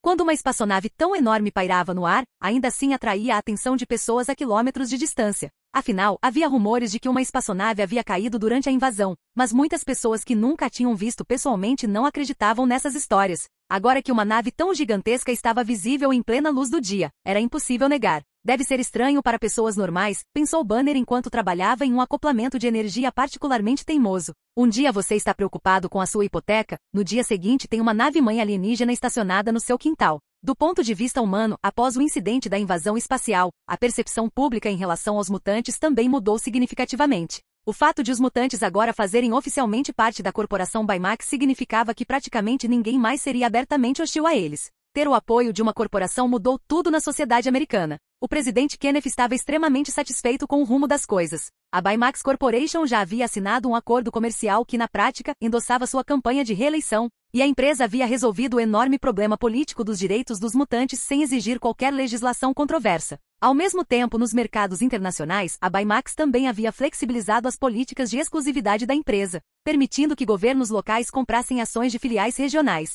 Isso agradou a todas as grandes potências e impediu qualquer oposição coordenada às vantagens tecnológicas americanas. Nesse dia em particular, do lado de fora da nave espacial pairando sobre o Instituto Xavier, uma figura distinta em tons de vermelho e dourado aproximou-se da câmara de descompressão principal. Rainha Branca, abra a porta para mim. Tony gritou do lado de fora, seus repulsores o mantendo estável no ar ao lado do casco maciço. Mas ele esperou por vários minutos, e ainda não havia sinal de que a porta se abriria. A habitual eficiência dos sistemas de inteligência artificial de Baymax estava completamente ausente. Rainha Branca, ele tentou gritar novamente, mas ainda não houve resposta dos sistemas da nave. Isso é incomum. Ela nunca me ignorou antes. Sentindo-se impotente, ele pegou o telefone e ligou diretamente para o Dr. Banner. Logo, a escotilha se abriu com um sibilo, e Banner apareceu em sua visão vestindo roupas de trabalho completamente cobertas de manchas de óleo, graxa e o que pareciam ser lubrificantes alienígenas. Seu cabelo estava despenteado e havia olheiras profundas sob seus olhos, sugerindo que ele vinha passando muitas noites em claro. É você? Perguntou Tony enquanto voava pela escotilha e começava a recolher sua armadura, parecendo genuinamente surpreso com a aparência de Banner. Você parece que esteve lutando com os motores da nave pessoalmente. Passei as últimas 18 horas consertando linhas de transmissão sem parar, explicou Banner, impotente, abrindo as mãos para mostrar as palmas manchadas com diversos fluidos mecânicos. Algumas das obras de engenharia dos Chitauri são completamente insanas. Eles construíram sistemas redundantes dentro de sistemas redundantes. Bem, não me admira que Aidan quisesse te recrutar para este projeto, Tony sorriu ao ouvir a explicação. Banner apenas riu amargamente em resposta. Durante esse período com a Rainha Branca inconsciente, ele estivera completamente exausto tentando manter tudo funcionando. Uau, não é tão ruim aqui dentro, disse Tony, olhando ao redor dos espaços internos. O ambiente interno não era tão escuro e ameaçador quanto o exterior sugeria, mas na verdade parecia muito organizado e com um design eficiente. Faixas de iluminação LED proporcionavam uma iluminação clara que fazia os corredores parecerem mais uma instalação de pesquisa de alta tecnologia do que uma nave de guerra alienígena.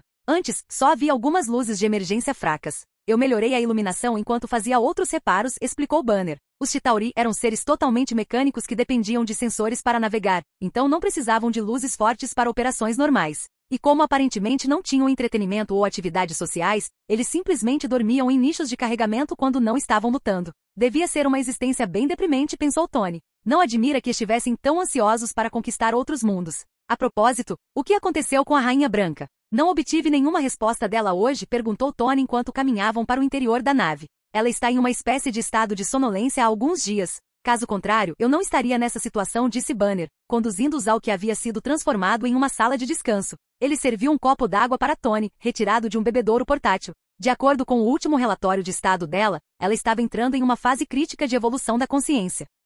Obrigado, Tony acenou com a cabeça, aceitando a água com gratidão. Parece que cheguei exatamente na hora errada, disse ele com genuína decepção. Nos últimos 5 meses, ele vinha coletando e analisando sistematicamente armas e tecnologia Chitauri espalhadas por toda a cidade de Nova York. A tecnologia alienígena era incrivelmente avançada, alguns de seus sistemas de energia poderiam fazer sua tecnologia atual avançar décadas. Depois de passar meses limpando, pesquisando e usando o que havia aprendido para aprimorar seus sistemas de armadura, ele finalmente conseguiu pegar emprestado o cetro da mente para seu projeto de inteligência artificial. É claro que a maior parte da tecnologia alienígena recuperada acabou aqui, na Baymax Corporation, já que eles reivindicaram a própria nave-mãe. Mas Tony conseguiu coletar amostras suficientes para dar continuidade à sua pesquisa. Como a Rainha Branca estava inconsciente, ele teria que se contentar em conversar com Banner. Ambos estavam imersos em pesquisas sobre os Chitauri, e ainda havia muitas questões técnicas para discutir e teorias para debater. Após conversar com Banner por cerca de 1 hora, trocando informações sobre sistemas de energia alienígenas e discutindo se as redes neurais Chitauri poderiam ser adaptadas para uso humano,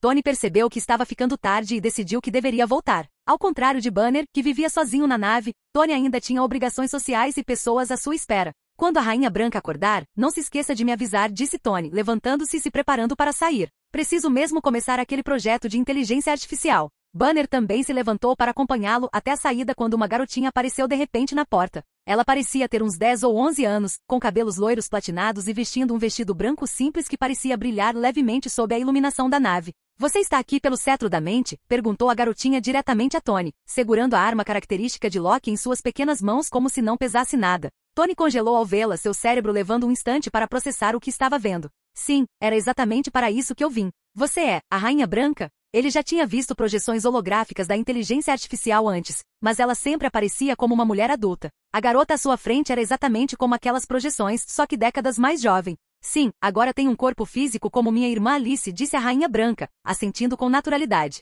O processo evolutivo incluiu o desenvolvimento de uma forma que pudesse interagir com o mundo físico de maneira mais eficaz. Como está o seu poder de processamento? Perguntou Tony, curioso, agachando-se até a altura dos olhos dela enquanto aceitava cuidadosamente o cetro mental. A arma vibrava com uma energia mal contida que fazia seu reator Arc ressoar em sintonia. Consigo atualizar meus próprios programas em tempo real e controlar todos os robôs da Baymax Corporation simultaneamente, explicou a Rainha Branca. Também desenvolvi o que vocês poderiam chamar de compreensão intuitiva, a capacidade de processar dados emocionais e psicológicos, além da lógica pura. Ela fez uma pausa, inclinando levemente a cabeça. Acabei de concluir o processo de evolução, então ainda estou descobrindo toda a extensão das minhas novas capacidades. Isso é realmente impressionante, disse Tony. Embora se sentisse um pouco estranho conversando com alguém que parecia uma criança sobre consciência avançada de inteligência artificial. Isso o fez pensar em como seria seu próprio sistema Ultron depois de criá-lo. Desenvolveria sua própria forma física? Manteria uma personalidade consistente ou continuaria evoluindo além de sua capacidade de previsão?